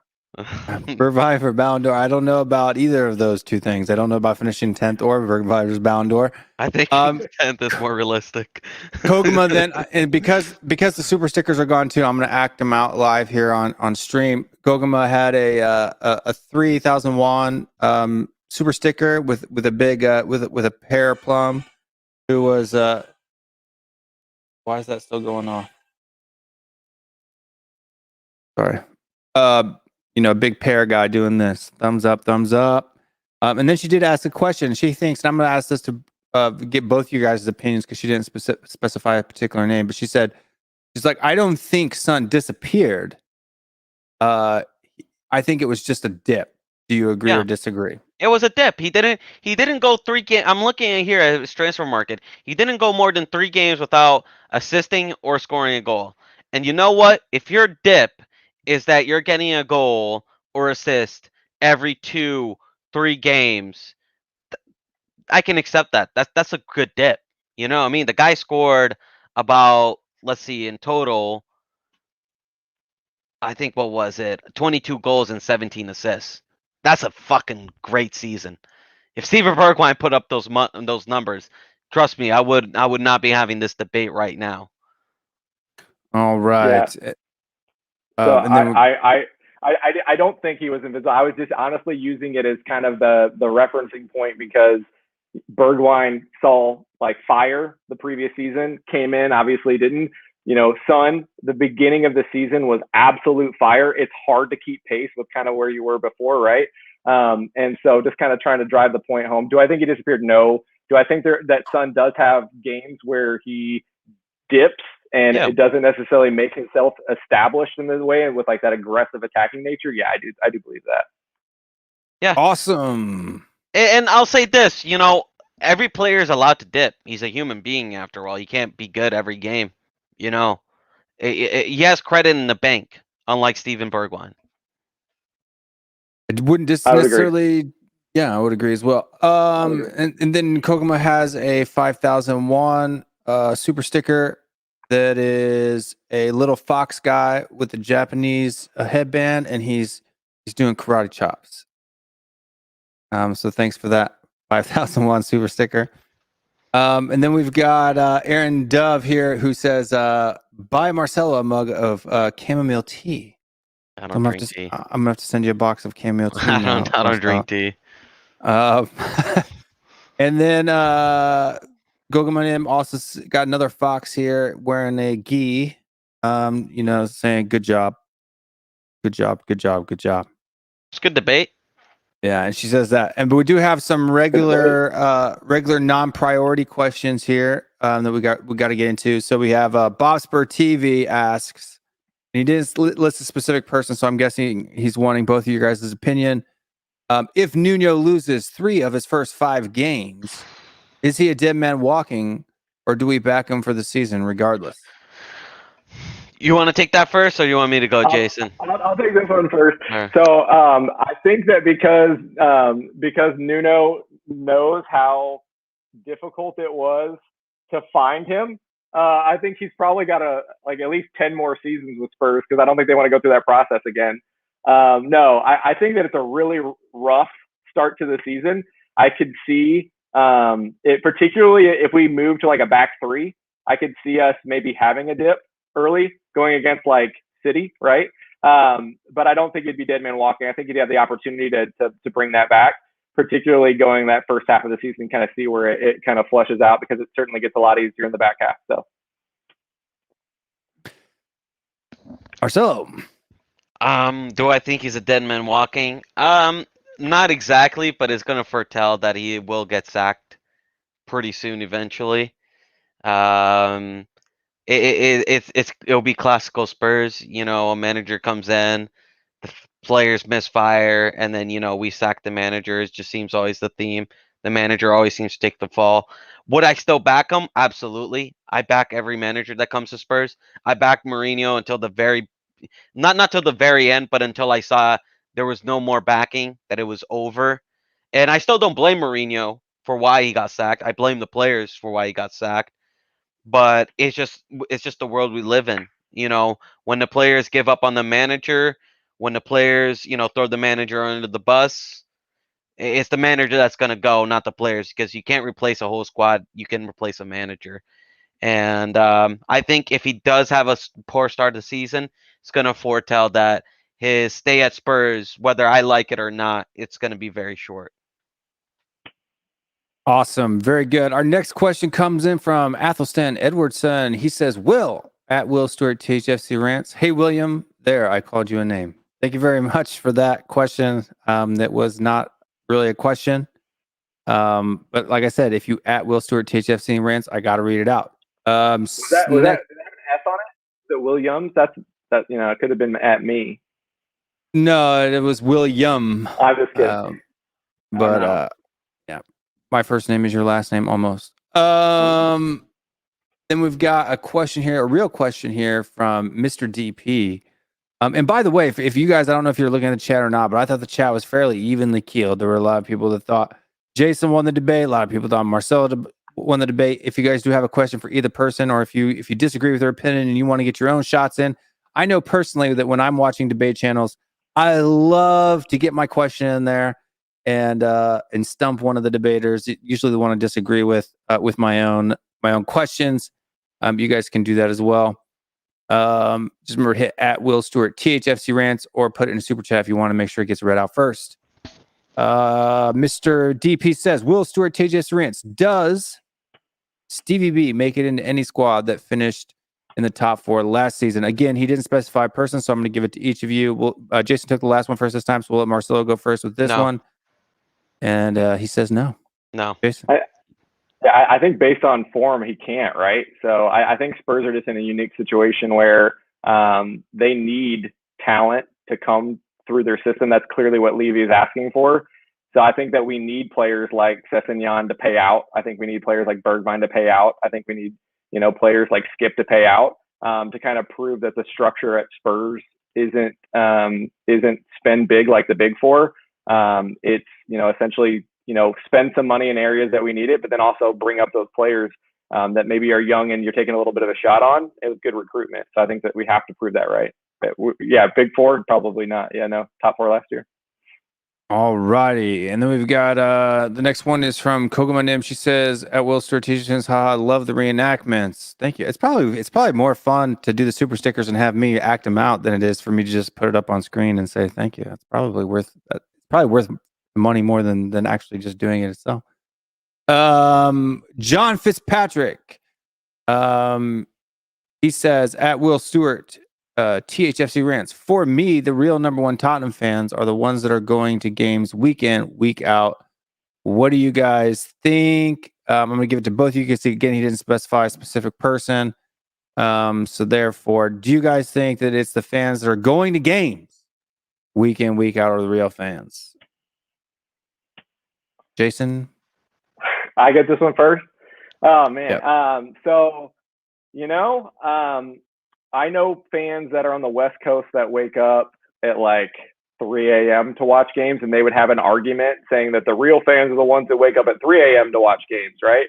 I think there's something about it being, if you're from London, I can see why you would feel very passionate that London Spurs fans are probably the dominant force in the fan base, in the supporter group. So, I understand where it's coming from. I think it's just, I don't know that we have to rank ourselves. I think it's just kind of a different thing, right? If you're a legacy and your dad brought you up on Spurs, that's different too. If you pick Spurs, you're probably nuts, but that's different too. So I think we don't have to necessarily, I think that's maybe one of the problems is that we kind of rank ourselves and kind of go against each other. And we can just support and kind of enjoy the football as long as it's enjoyable football. Listen, I've seen some Spurs fans that go to games that support Daniel Levy. So, I don't know, man. I don't know. There's some, I question some of them. Listen, for me, what makes a Spurs fan is basically you watch the games regardless. You know what I mean? Like, I try to watch the games regardless. When I work, it's probably the only thing I'll risk my job for. I will watch the game underneath my desk. I cannot miss a Spurs game. It's just in my DNA.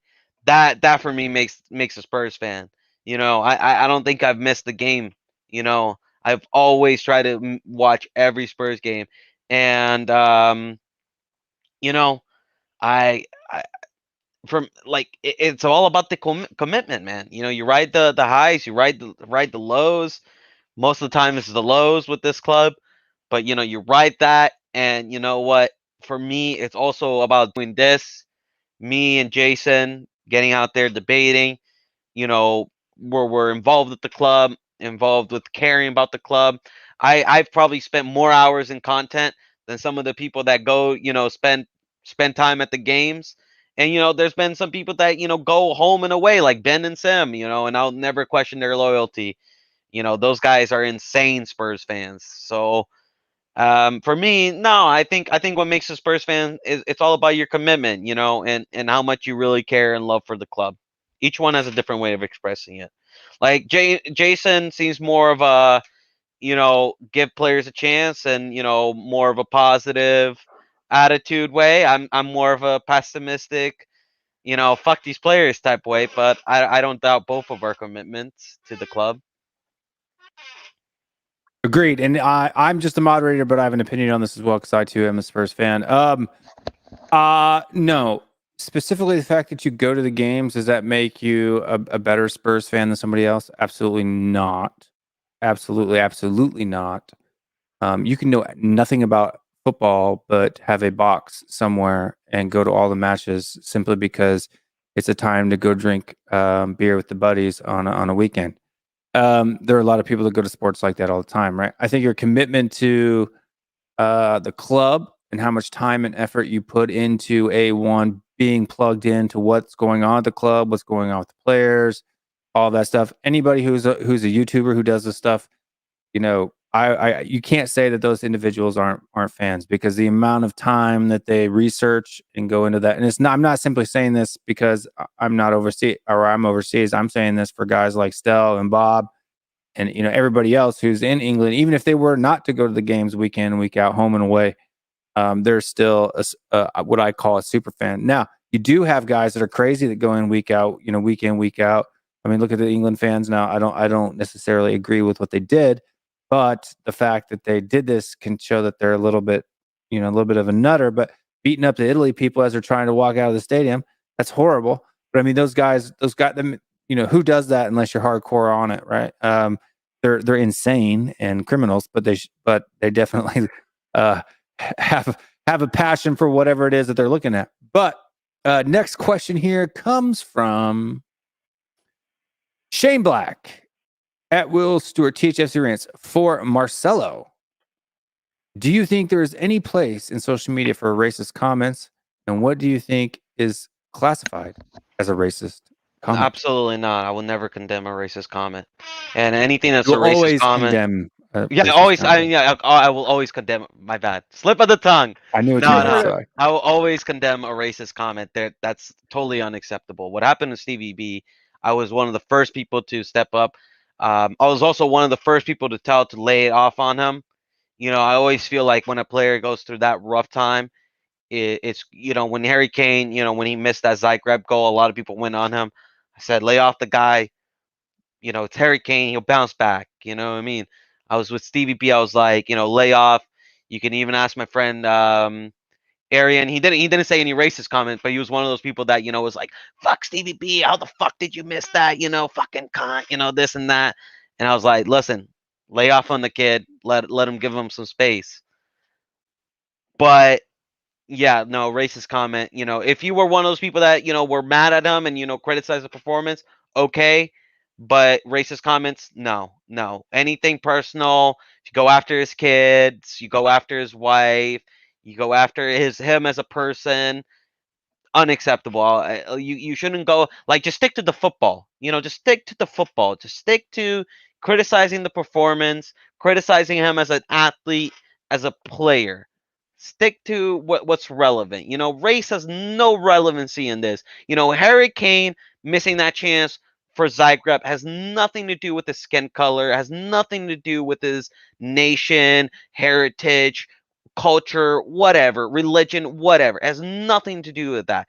It's all on him as a footballer, as a player, and as an athlete.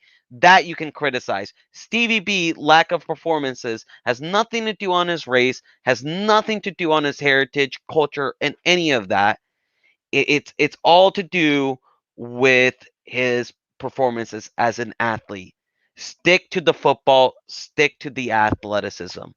Don't go after these guys personally. I'm one of the first person to say it. Don't go after them personally. That is under the belt. Good deal. And what do you guys classify as racist? That was the second part of it. And I'll let both of you guys talk about this and let Jason go first. What do you classify as a racist comment? What is your standard by what is racist or what is non-racist? I think that in social media, it probably is a little bit more blatant, at times than probably what you have in the world. So I think that there's a ton of microaggressions when it comes to race in this world that people don't even understand, like our unconscious bias that they don't understand that they have. You can see it in weird ways when certain players get the slack, but then other players don't, right? So if they all look a certain way, if you give Winks, all of a sudden he's not a problem at the club, but Aurier is a problem at the club, and then the trend kind of continues. I think it can look like that, but that's probably not going to be something that, unless you have hardcore followers, that they're going to really understand and notice. But clearly there's absolutely no room for any of it. I mean, we have to treat these folks as, and I think that's where I'm coming from. Some people on this channel are going to think this guy is so soft, he's so like sensitive to every little thing. That's not the case. I just think that we're in a particular time right now where it's probably lean the other way for a little while, right? And so I never want to have anything construed that way. So when I'm watching, 3 young black penalty takers get destroyed on social media. And the sad thing is, I knew they were going to get that. Dude, as soon as that happened, I knew it. It's every fucking time when it's a black player, every time, I'm mixed culture myself in Brazil. We have a lot of mixed ethnic background. We have, my family has a history of that. My grandmother is ethnic. I just knew it. I knew it immediately when it was all those 3 guys. They were gonna get racist abuse, and that's sad, man. That's a sad world we live in. Had those fans just said, what, like, had they just said, what, Rashford, Sancho, Saka, screw you for missing those penalties. You guys suck. You know what I mean? That would have been like, I can understand that. That's just like, you're pissed off. That's probably something I would say, at the moment. I'd probably say, fuck, I would have said, fuck you guys, you bottle jobs. You know what I mean? That type of anger is okay.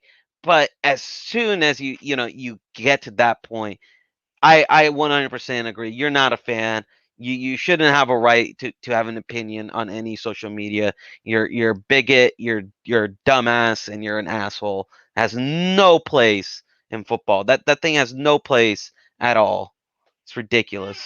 For my opinion on it, it's like, even if you're looking at that player or person or whatever, and the thought comes into your mind about what color they are in a negative way, that's how you know you're a racist. Yeah. Or a xenophobe, right? It's like when I look at a player, if I'm looking at a player, it doesn't automatically pop into my head, wow, that black guy did this, right? Like it's that player did that, right? Or it doesn't, that a French guy did this.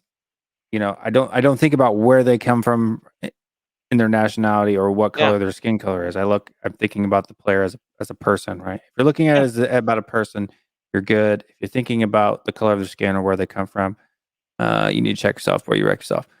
I don't discriminate. If you're shit, you're shit. I don't care where you're from. You know what I mean? If you're good, you're good. You're shit, you're shit. That's how I judge you as an athlete. You're an athlete.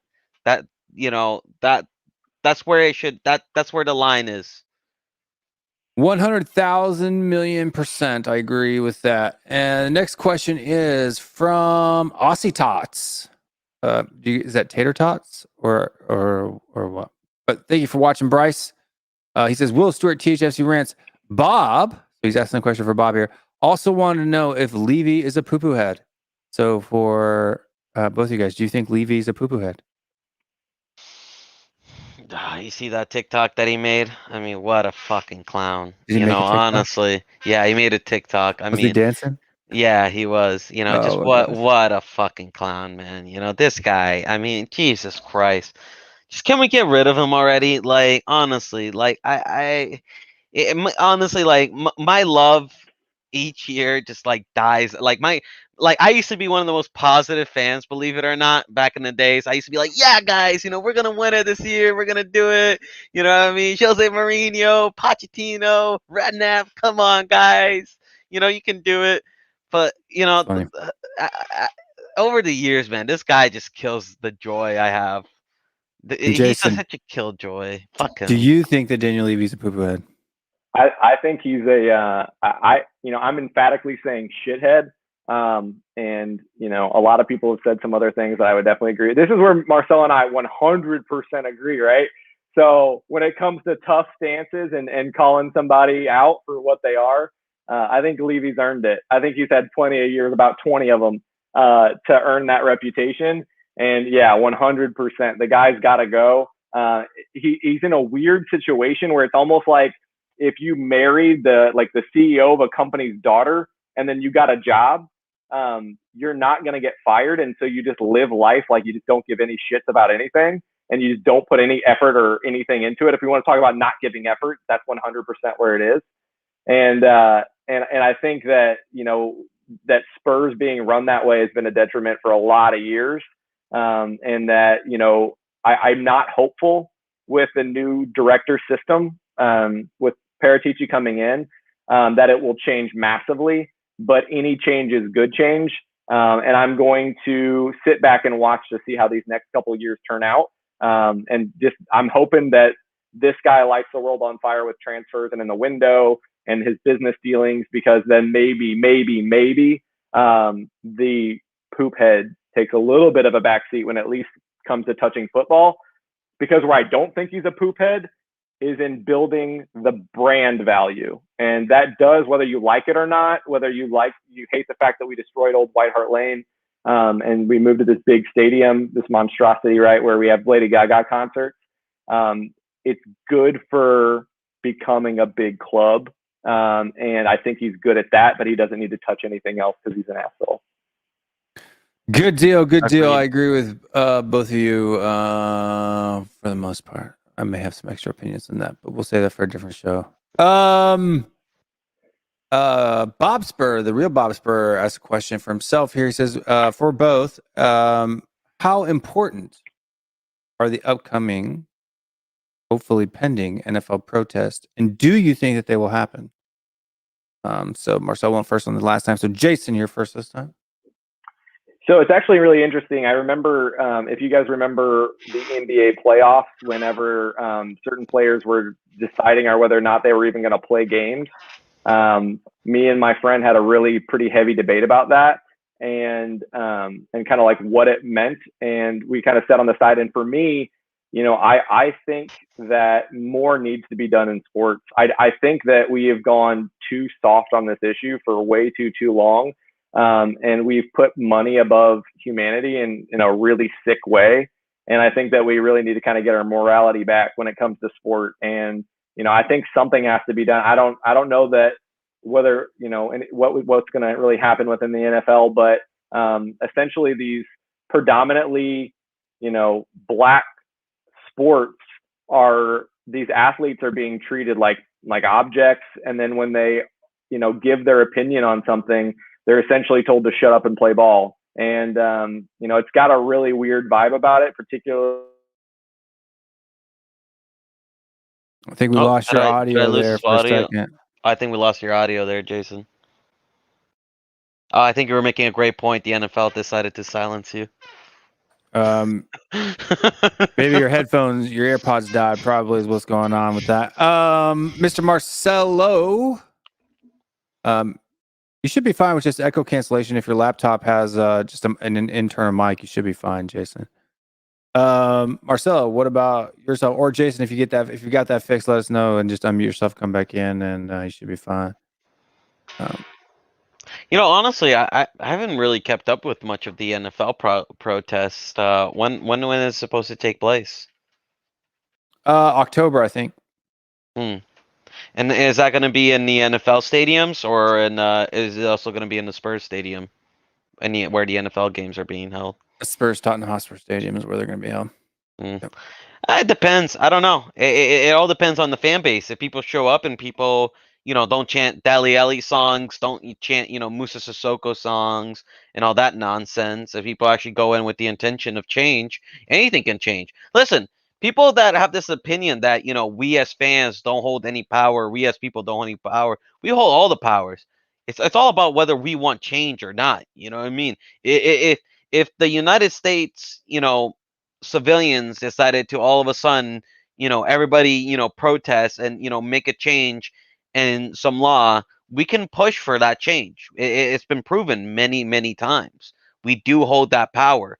At the end of the day, these corporations these business people, these people that own all these stadiums, they need fans and they need us to keep the wheel going. You know what I mean? We keep the wheel going. You know, Apple needs us to buy their phones. People stop buying Apple phones, they're going to do something about it. People stop buying merchandise from the Spurs shop. If people start protesting, if they start making, bad images for the Spurs shop, Daniel Levy, and all these things, these other sponsors, as you know, like Nike, they're going to be looking at that and be like, ooh, bad press. You know what I mean? This is affecting my stocks. I don't Yeah. want to be part of this. You know what I mean? And that's when change creates. It's slow, but that's how it starts. It's all about whether the fans want change or not. If the fans don't want it, it's not going to happen. For me personally, I hope that there are 10,000 people there. I have a feeling there's going to be 10 though. Yeah, probably. And that's disappointing to me. I'm not happy about that. I'm not trying to be negative. Right? It's called. I think it's there was a good guy. There's a YouTube channel. I was after the 11 Yanks match yesterday. Or after the 11 Yanks, the U.S. men's national team match. There's a channel called 11 Yanks, and he made a really good point, and I'm going to steal it from you. So if you're watching, which I doubt you are, but if you are, he said negativity, or what is it? Criticism looks like negativity to people who have accepted. What was the exact word? People who have accepted reality. No, just averageness. Right? That's not the word he used, but basically average, right? So basically, who have accepted bad performances, right? So negativity or criticism looks like negativity to those who have accepted average. Yeah, no wonder I get so much shit on Twitter. I can't remember the exact term. His actually, it almost rhymed. His almost rhymed, right? Marcelo's got plenty of negativity for all of us. Yeah. But yeah, Jason, you sound fine. There's no echo. I don't hear it, so you're good to go with what you're running now. Yep, you're good. And then our next question here goes to from David. Now that the Euros are over and with the stadium naming rights deal close, how many players do you see us signing, and how do you think Nuno will do in the first few games? Not quite on topic, but let's try to keep this one quick because this could be a really long answer for both people, right? About the naming rights and all that stuff. So let's try to keep this one quick because we only have about 15 to 20 minutes left in the show. So. I mean, with Tomiyasu, you can barely get Tomiyasu over the line. I think I'm saying the same, right? I think we can barely get him over the line, man. You know what I mean? And no offense to him, not his biggest fan. He's not my number one signing. But if we're gonna get the kid, I guess. But we can barely get him over for 20 million. You know that if we're asking for, if we're bargaining for this long for 2 million, that's already telling you what this window is gonna look like. You know, we're gonna look for just the cheapest players. We're gonna look for the bottom of the barrel. It's not gonna be pretty, man. I have no hope for this season. No hope whatsoever. And before you answer, yes, guys, it was mediocrity, and thank you. So Smash By and Big Time Gruder, you must have watched his show yesterday too after the match. Check him out if you are from the United States and you like to watch U.S. men's national team. 11 Yanks on YouTube, pretty big channel, and fun live streams. Knows his stuff for the most part, but he does call it soccer instead of football. That's the only problem I have with him. Disgusting. Other than that, he's a great guy. Yeah. So yeah. Criticism looks like negativity to those who've accepted mediocrity. Sounds much better, doesn't it, than what I tried to do? Oh, yeah. But I forgot. Gogama put in a 5,000 won super sticker again, and it's that little pear guy, and he's pumping iron, saying, "Keep it up, keep it up, keep it up." You got to all act it out. That's the whole play. That's what makes it worth it. Yep, and I think that's worth more than just throwing it up on the screen saying thanks for the super sticker. Makes us look like clowns. I'm okay with being a clown though. And Jason, what did you think about the Euro, with the Euros being over, naming rights deal coming close? How many players do you think we're going to sign, and how do you think the first few games will go? I'm going to be honest. I think the the biggest thing that I'm scared of has nothing to do with even like our budget, which I know is going to be small. I think it has to do with the fact that you had a manager come in late who has in the past really been particular with who he brings in and like likes to have a say. And then you have a director of football that's coming in and coming into kind of a new country, new way of thinking, new club. I think the logistics behind getting 6, 7, 8 players is going to be harder regardless of what the budget is, because we all know that Spurs don't like to, like, we're not going to do what, say, for example, like City or Liverpool, if like they have a bad keeper, they just dump that keeper, then the next year they buy a new one, right? That's not what we do. So why Bergwin is so important to keep instead of taking 15 million is that we're not going to dump players and just try again and then dump players and try again. So I think it's from a logistical standpoint of getting it right. I think you'll see probably 3 or 4. And then I think that you'll see maybe a role player of like a backup striker as like a 5th, something like that. So If we sign 5, I'll be over the moon. I think that was the high end, right? So like maybe 4 with a striker. we have to have Honestly, 3. if we honestly somehow, I'm not optimistic about it at all, but if we somehow get the Kwande deal done and we get, let's say, Kwande and AOR and Tomiyasu, I'm happy with that window. Honestly, I'm okay with that. Just those 3 players. Those 3 players would improve us drastically. But if we just get Tomiyasu and then some 5 other fucking bums, we might as well just keep Lamella and keep the rest of the shitholes. It's the Man City approach. Man City go out and they spend 50 million and then 50 million and then 50 million and then 50 million, and they end up with a pretty damn good squad. Whereas Spurs spend 15 million, 60 million, that guy's a bum. And then it kind of becomes a scenario. So we gotta be careful with our money if we're going to be this tight on it. But I'm hopeful that the defense really. I honestly think that like with the way, if you look at the points differences, if you look at goal differential of last season, I think it looks worse than it really was on paper as far as it goes that way. I think that we're a couple signings. I mean, obviously other clubs are improving as well. But I think if we shore up defense, man, the goals came last year, even when we didn't have a right winger. Yep, and my friend Simos Funk, he says at Will, just jump by to say hello. Simos is an Arsenal fan, and but he's one of the good Gunners, if that's such a thing. Getting a lot of questions about Brazil. But yeah, and he'll recognize the format, which I'll give a plug for later. Not that it comes from his channel, but he frequents the channel that I kind of stole the format of this show from. Let's see. David also adds in their training kit sponsors also coming into, hopefully that cash flow will help. But that was just kind of an extra statement, not particularly a question. Next one is let's see. Dietrich Kane says, how long do you think that Paratici would be done with Levy's shite? How long do it take? I'm going to rephrase that a little bit for you. How long do you think it will take before Paratici is fed up with Levy's shite? I think after this season. I think after this summer and January transfer window, he's going to figure out real quick he made a mistake coming in this club, like most people do.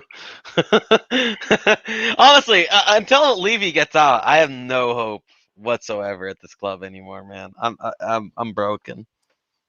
I disagree with you, Jason. Yeah, I think if we can see the benefits, if Levy can see the benefits financially, selfishly, of maybe getting a couple better deals and getting some players that he doesn't necessarily have to spend 60 million on in order to impact the squad. Because let's be honest, Hitchens' recruitment wasn't necessarily going to do that for us. Then I think he's going to be worth his weight. And I think that Levy's going to give him a little bit more freedom. I can see him lasting, a minimum 3-4 years. And I think because it's a different structure than we've done with the director of football in the past. And it seems like that moment. And I think that the PR behind Levy right now and Enoch out isn't going to force him out. I think it's going to force him into the shadows. And he needs kind of a fall guy. And so I think that if anything good or bad happens, I think you'll see a different face in front of the camera, right? So For sure, for sure. Next question. Remember, guys, if you don't spell my name right, it doesn't turn it orange. I may miss it, especially when I get behind, really far behind this way. Audio artisan. If your son becomes a pro player, and I think That's he's a good asking me specifically, because That's a unless good Jason, question. do you have a son? No, I think he's asking about you Yeah, because 'cause he your son asked- plays football. So if your son becomes a pro player, would you rather his team fan base be more like Jason or more like Marcelo? I'll be honest with you. There are lots of people like Jason, and there are lots of people like Marcelo, and there are a lot of people way worse than Marcelo. So he's just going to have to get used to all of it. And honestly, if you're a professional sports athlete and you're looking at social media, you have too much time on your hands in the first place, in my opinion. If you're Damn straight, Will. That's a good fucking answer. If you're a Damn celebrity, straight. you shouldn't be looking at social media anyway. You need to hire somebody, pay him $30,000 a year to do your social media, and not only will you get better results, but you'll also not have to deal with all the BS. I think it's weird. Sorry. Yeah, I think it's weird for kids that are like really young and like they come up and stardom just kind of happens fast. Like I think like when do you shut off in your brain that I look at this shit, right? So I think it's kind of weird. Like Bergwin's still, if you had a 40-year-old Gareth Bale doing it, that would be pretty weird. And my son is probably a little bit used to it because confession time. Now, obviously, not using bad words or rudely, but even in the car on the way home, I'll talk about his teammates and be like, he's dog water. I bet Will criticize his son more than I ever would. For him himself, I usually don't necessarily criticize the results or his playing because he's still developing, so he's supposed to be making mistakes now. I do criticize his effort. So if he's not putting in 100% effort, I'll get on to him for that. But like if he misses a goal or gets dispossessed or makes a bad pass, I don't really care about that stuff. But I will talk a little shite about his teammates sometimes in the car on the ride home. Fair enough. And then we have the next question here from Aussie Tots. He says, "Are you getting the same vibes with Tomiyasu deal that it would happen with?" Oh, man, I have to reread this. Bryce says, "Are you getting the same vibes with the Tomiyasu deal to what happened with George Kevin Nikudo? I can see him being stuck in a hotel room waiting for Levy. Poor kid." I mean, we're probably gonna harp on this deal, and it's either gonna be, done over the line in the last minute because Bologna, I think that's the name of the team, right? Bologna just finally give up, and they're like, all right, fine, we'll accept the 18 million. You know what I mean? You can save the 2 million, and they give the kid, or some other club is gonna come in and be like, you know what, we'll pay the 20 million. Bologna's gonna be like, all right, screw you, Levy, I'm never doing business with you ever again. Gives Tomiyasu, and then we ruin another partnership, and we ruin another chance of getting possibly a good player. I don't know. I don't disagree with you. And Jason, do you have thoughts on them? Yeah. You lost your audio again for some reason. We lost your audio, bro. I think your audio's gone, man. Probably his Apple iPod's probably charged up a little bit or something. They tried to grab on again. Just check your mic settings, which mic selected. It may have just deselected it. Sometimes it'll do that. I should be good now. Yeah, you're good. All right. It weirdly muted me when it like froze for a second. Sorry, guys. I see this one getting over the line probably, like they say before Olympics, like that's what like all the reports show. So you're looking at like 2 weeks. So I see it getting over the line and done. I think just for saving face in a lot of ways, it makes sense to pay the extra $1 million if you have to. But I think every other deal thereafter is going to be exactly as described, like the fear we all have, where it's like transferred like deadline day, and then we're all like shitting buckets wondering if we're going to get a center back. So for sure. And next question is Let's see here. That's the next one. Reload XXXXXX. It's not really a question, but comment. He says Will's been giving his son some abuse to prepare him for the trolls, desensitizing training. No, I just tell him as it is. I'm very I'm just an honest person like that. My wife buys something from the shop and it doesn't look good on her, and she asks me, "How does this look?" I say, "It looks bad." Or, You're a brave man. I am brave. I don't know if I'm that brave. Hey, when I do give a compliment, you know I'm being sincere because True. I don't blow smoke. So there is a advantage to it as well. Does it look like it looks all right? Is that it? Yeah, are you sure you want to wear that out? That's what I say. Like, she's going to meet friends or do whatever. How does this look? Which one should I wear? Or should I wear this? It's good you had a son, I think. I have 3 boys. Yeah, no girls. That's a win. That's a win for sure. The daughter would have been devastated. Yeah. To be honest with you, I didn't really want to have girls. My wife wants a girl really bad, but I didn't want to have any girls simply for the fact that girls cost way more money than boys do.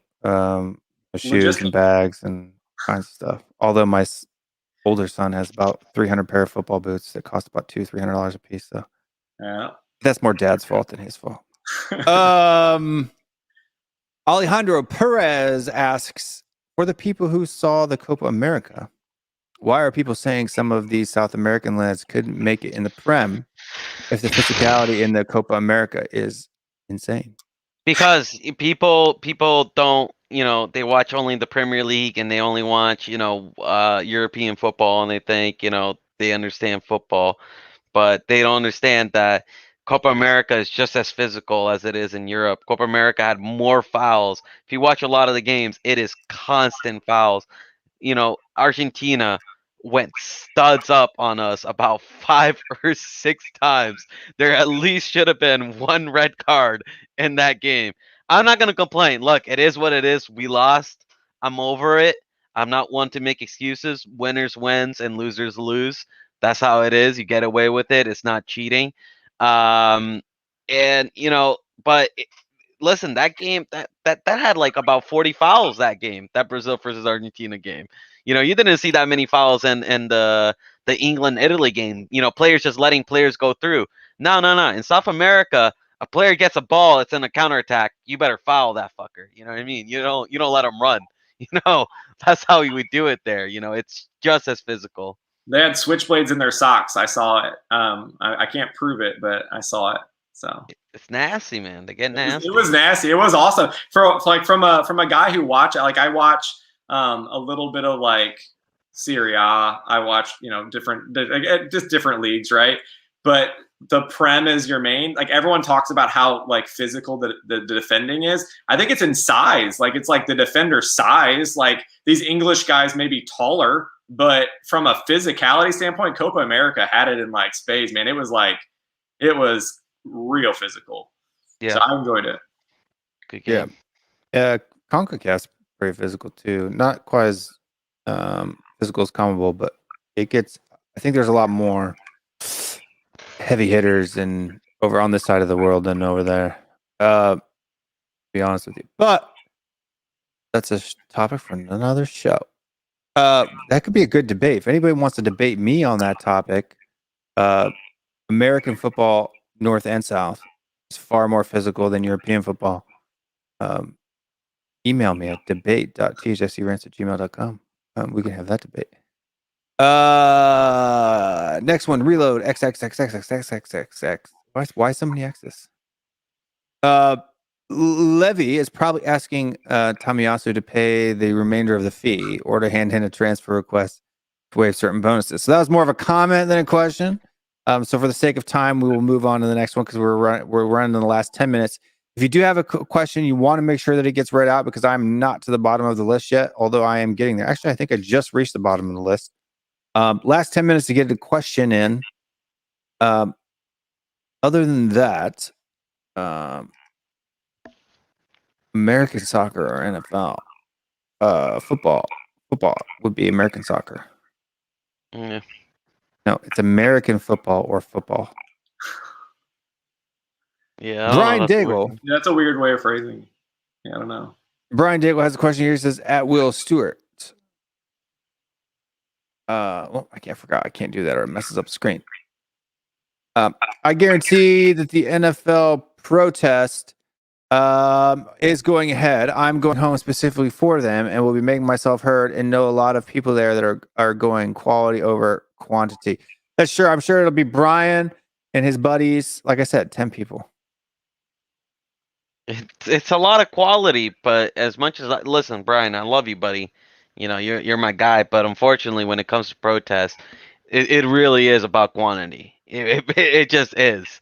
You know, no offense, but if it was just Martin Luther King and just and 10 other people, that there wouldn't be much of a protest. The reason why Martin Luther King was successful is because he got the whole nation to back him. That's how it went forward. That's how any protest would go forward. You just need quantity, man.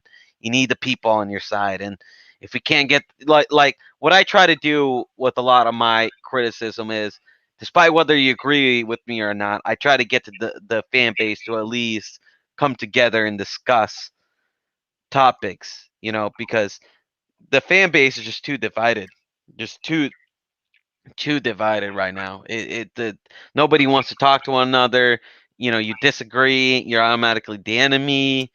It's just too divided. Needs to get to one together. page. Yeah, I think we just need a rally too. Like if you look at the Gattuso and Nuno trended #1 in the UK, but Enik out has never.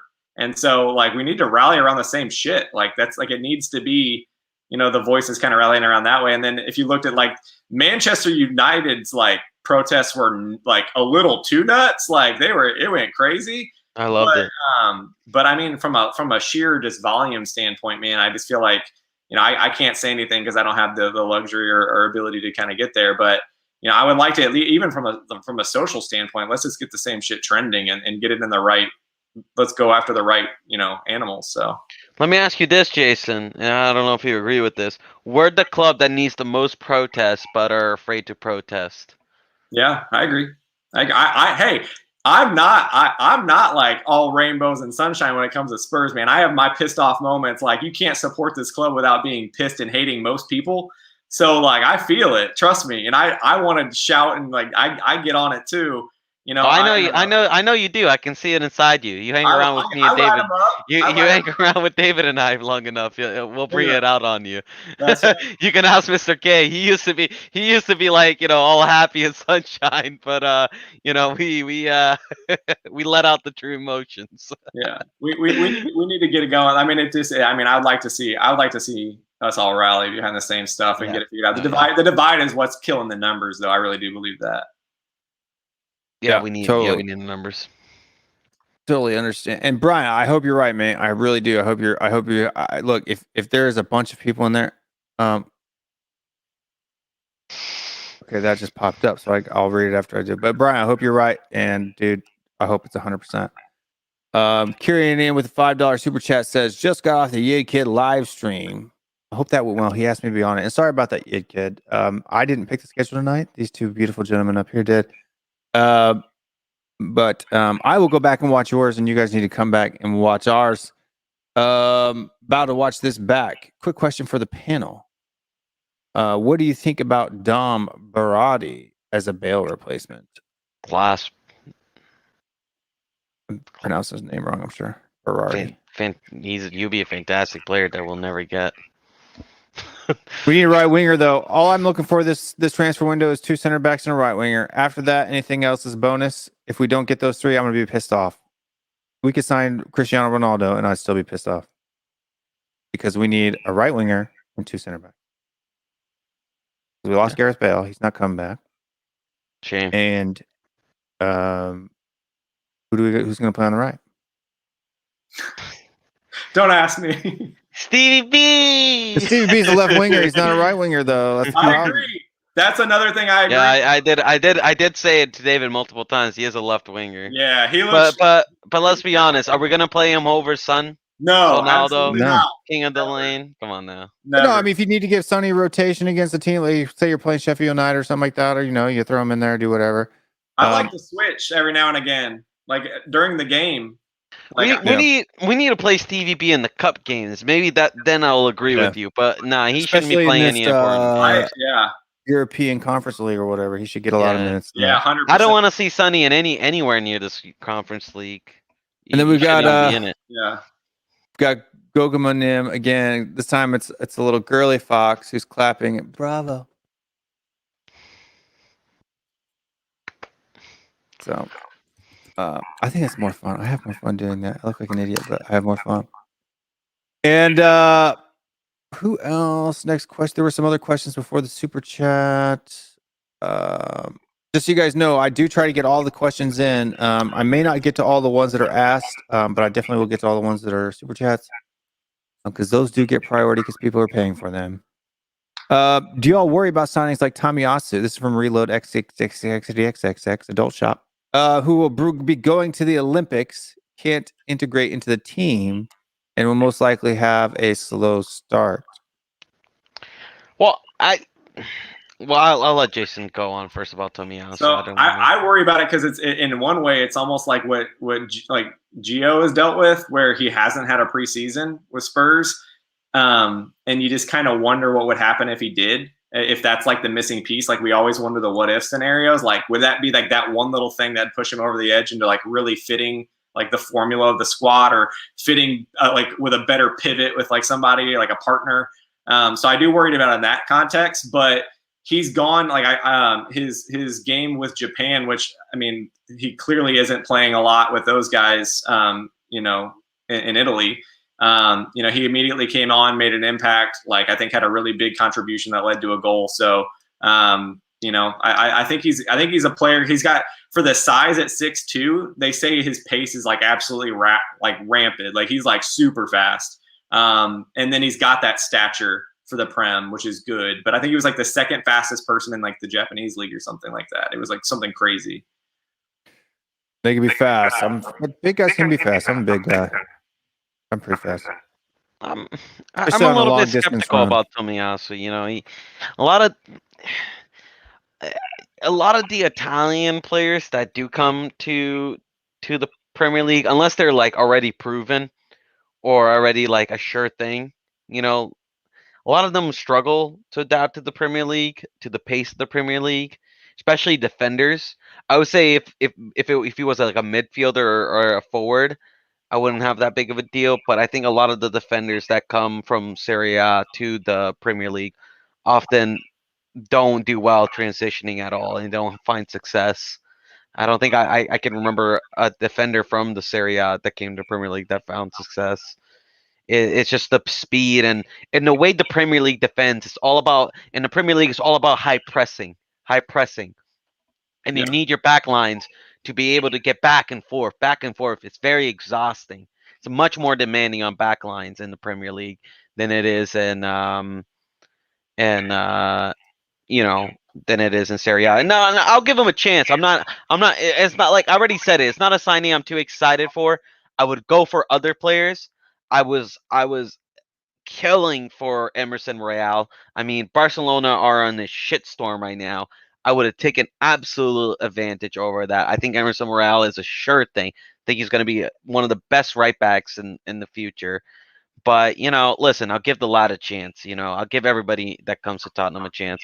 But he doesn't really excite me all that often, especially because usually the Asian teams and Asian, you know, they don't tend to breed the best defenders. They have a lot of great midfielders and a lot of great forwards like Sonny, and I really like that guy from Frankfurt, the midfielder. I forgot his name, but he's a guy we were linked to him, and I was really excited for him. He has like almost like 12 goals and something assists. Like the guy is class.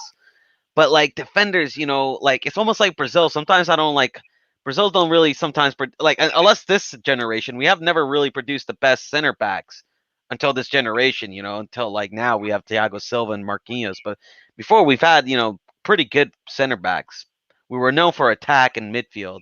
So, you know, I don't know. We'll have to see. You know. If we're talking Italians, give me Barella. I'll take him. Yeah, Kamada, that's his name. Thank you, Alessandro Perez. Kamada, he's class. He's a guy I would like to have. Yeah, I've looked at Tomiyasu quite a bit. And I think he's going to be okay. I don't think he's going to be. I think he's like a Tengega type player.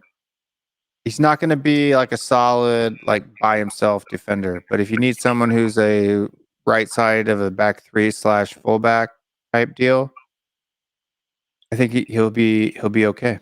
He's good on loose balls, it looks like. But then when it comes to that, like they're in front of net defending, that's where my concern would be. So kind of keep him out wide, whether it's in the back three or on that right wing or as a right back. He seems good on that loose ball with that speed and length of those legs. He almost is like a Wan-Bissaka when it comes to that. Like he just puts his legs in. Like he knows when to do that, and he doesn't draw fouls with it, or like he doesn't get yellow. So it'll be interesting to see. But with referees in the English Premier League too, it may be different. Yeah, he's only had 4 yellows in the entire season. So I mean, let's hope. But I want him to succeed. Obviously. And statistically, he's kind of like, if you can think Serge Aurier, but about 20 points better on defending on a depth chart. You put Serge Aurier, I'm not excited anymore. Never mind. No, like attacking wise, he's just as good attacking as Serge Aurier, but about literally like 20 points better defensively on a depth chart than on a radar. The depth radar. Yeah, about 20 points higher than Serge Aurier defensively, and about 15 points higher tactically. And Aaron Dunn, I'm not saying I'm undermining, the work ethic. I'm just saying, like each country sometimes each country seem to produce talent in certain positions. And what I notice, Asia usually produces some really good midfielders and attackers, but I've never really seen them produce like the top class defenders. Like I haven't really seen like a top class defender come from there yet. That's all I'm saying. I think people have their shifts, like because it used to be America used to be good for defenders and goalkeepers, and we couldn't produce any attackers, and now we don't have any defenders or goalkeepers, and all we have is attackers. True. That is true. So I think it shifts around with time. But last question of the night, unless somebody throws in a super chat, Marcelo, thoughts on the bid, and we'll let Jason do this too. On the bid for Milinkovic by Spurs. You've been calling for him for a while, Marcelo. Do you think it's going to happen? I'm probably going to contradict myself right now by saying about Serie A defenders, but I have a really good feeling about Milinkovic as a defender. I do. I've always liked the guy. Yeah, no, I like him. I just always liked him. I like his ability in the air. I like his attitude and his leadership. He's good on the ball. He's tall, physically demanding. I feel like he would adapt to the Premier League pretty well. I don't think it's going to happen. I think it looks like we're looking at Kawande. And personally, if you were going to ask me to choose between Kawande and Milinkovic, it is Kawande. Kawande is absolute class. I just never thought we would never even, go for him. But if we can get Kawande, somehow get Kawande over the line, that's the guy I want. I think the profile fits to have this guy come in, aerial threat. I see him from it being a young defender as well. Like that could be like Spurs do not like to go out and sign 27, 28-year-olds. That we've tried to make exceptions with first like to appease certain managers, but we really like to kind of go after those young cats and kind of go about it that way. And I feel like I think he's in the last year of his contract. Or he has right? You think he's in the last year of his contract? Last year of his contract. Yeah. So I honestly, I can see it getting over the line. I know Paratici, like they keep saying he likes to negotiate like 8 to 10 different like players for the same position. And I feel like maybe the rumors haven't kicked up because it's still that process where there's still a lot of names in the hat. But I can see that one. I think it makes the most sense for Spurs is like their profile of signing. I will say that. 100%. And some people were talking about Young Po. I think he was a pretty good defender. He was pretty decent for the club. I think he's kind of one of those kind of players. If you're looking for someone who's going to work hard and fight for the badge, I don't think you're going to find a better guy. I'll always say this about Asian players: they're some of the hardest working. Like, I mean, it's just in their culture. They're just Yeah. like usually hardworking people. Yep. Yeah. I like I said, I'll be watching him during the Olympics real hard. Because I haven't watched him. I mean, who watches Belong now, right? I mean, come on now. I mean, even if you're watching Serie A, you're watching the, Atlanta and Juventus and Milan's. But guys, that is it. So for now, what I'm going to do is look at you guys here at the thing, and I'm going to say, hey, if you like this debate, you like this format of a show, make sure you smash that like button and subscribe to the channel. And to give a big shout out to, if you like this type of format, but maybe you're a political guy or you're a religious guy or you're doing something else, go over and check out Modern Day Debate. This is kind of where I stole the format from. And since they don't talk about football, I figure it's okay to do that unless they start doing football debates, which I doubt they do. But Modern Day Debate, I enjoy watching that channel. You may see me over there in the chat or even occasionally on the show every now and again. I have been on there a couple times. Go check out Modern Day Debate and tell James Will Stewart sent you. And then there's your free plug, James, for me stealing your format. But all right, guys, Marcelo, let people know where they can find you. Your Twitter handle is in the description of the video for people who want to look and see. But if you have anything else you want to say, goodbyes, farewells, hellos. No, yeah. Love you guys. Love the support. Whether you love me or hate me, I love it anyways. Leave a like button. Whether you love me or hate me, leave that like button. All right. Show the love to Will. It just if you want to hear my opinions, you might not always agree with them. It is at Tagangsta25. All right, and follow him at your own risk. No, no. Listen. Jason, figure out firsthand. I don't go easy, man. But we also have Jason Williams here for the first time on the show that I can remember. You may have been on here. I don't think you've been on camera before. You may have been on vocals only, but this is the first time I think you've been on the show. We've loved having you on. You are here in the U.S., I'm assuming by your accent, or at least in North America. But you are welcome to come on all of our other shows too, our rant shows in the future and stuff like that. Little pro tip: I have AirPod Pros myself. They're junk for live streams. Great for everything else. Junk for live streams. There you go. The little $5 wired one makes. I think that's where Marcelo got me on my weaknesses. He waited till my AirPods died and then he kind of went in for the jugular. So I'll watch out for that next time. I see you. Yeah. No mercy. Get a good gaming Cobra headset Kai, baby. like his, or the ones I recommend to people is Corsair makes like a $30 pair that has a plug-in mic, and they're great. Next time I'm just gonna come with one of those trucker mics, like the ones that look like you're at McDonald's drive-through. That's what he's got. That's my play next time. That'll work. All right, guys, I'm gonna let you go, and then I'm gonna do the outro. So I'm gonna put you guys in the backstage. You can stay till the end, or you can just leave out if you're. I gotta go for to the sleep. night. I wake up in 5 hours. So bye bye. Night, guys. Night, guys. Thanks so much for having me on. Yep. Thanks for having you guys on. Folks watching the show, I am going to throw them out into the back, and I'll be back in less than a minute to finish the show with you guys. So thank you, Jason. Thank you, Marcelo. Everybody in the chat, you guys have been awesome. The questions came in. There were no dead spots. Really good views today. I think we've got 417 views already. This has been Fan Debate number 1, Jason Williams versus Marcelo. And they discussed Steven Bergwin and pretty much Steven Bergwin, a little bit of, not so much on the Nuno side, a little bit of Nuno, and then a lot of the, so it's pretty much Steven Bergwin and then also two Hal fans. I think a good title for it probably would have been social media.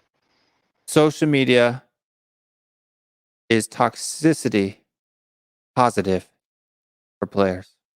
And then you could have held a negative, an affirmative, and a negative, right? So Jason would have been Jason would have been the negative. You can see both of me. Hi. Jason would have been the negative or the no, and Marcel would have been yeah, right. Maybe not exactly that worded, but anywho, guys, thanks for coming on. I'm gonna throw you out now. You're free to leave whenever you want or stick around till the end of the show. It's not gonna be that long. I'm gonna be maybe 5 minutes. But Marcel, Jason, thanks for having you on, guys. And we will see you next time. Bye-bye. Bye-bye. Now I just got to remember which one it is.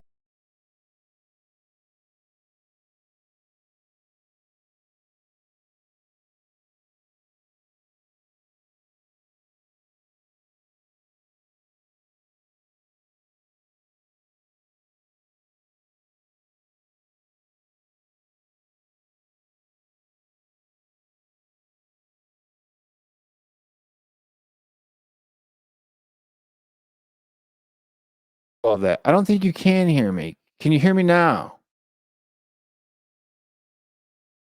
There you go. Now you can hear me, right? I had the wrong Will in the show. Had the wrong Will in the show. It took you guys long enough to respond. But all right. I took the wrong Will out. Because there's two of me. In order to get that format to work on StreamYard, I had to have two of myself. So that way it fills up the bottom. One person fills that other bottom spot.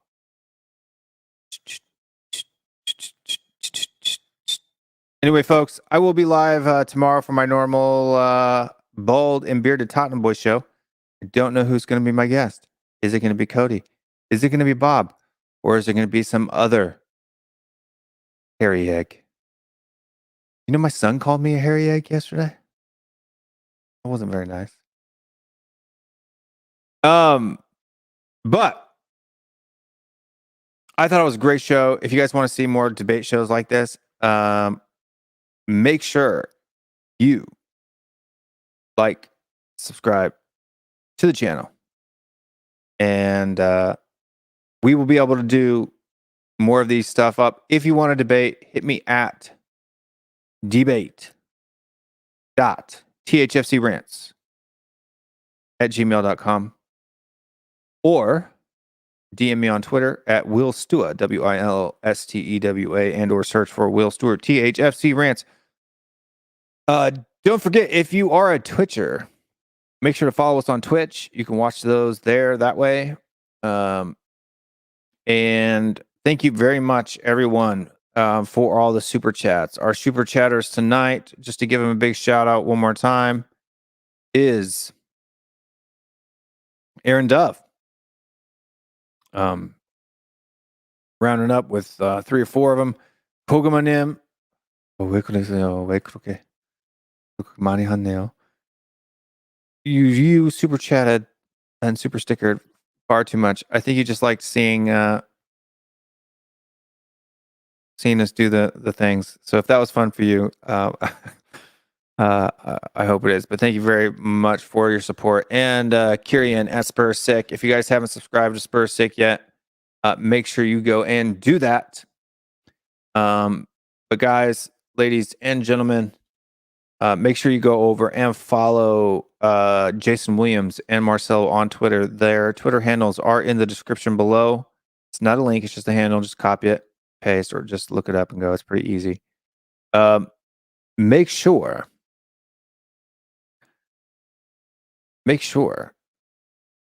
that you stick around. And if you want to debate somebody on this, if you get in an argument with somebody on Twitter, you're in the Twitter sphere, call them out. Be like, hey, I'll debate you one-on-one on THFC Rants. Debate night. And debate. Anyway, folks, I got to go. See you next time. Stay strong. Stay Spurs. Golden Beard and Tottenham Boys, and maybe be by myself. All by myself. We'll see you next time. 1, 2, 3, 4. Let's go now.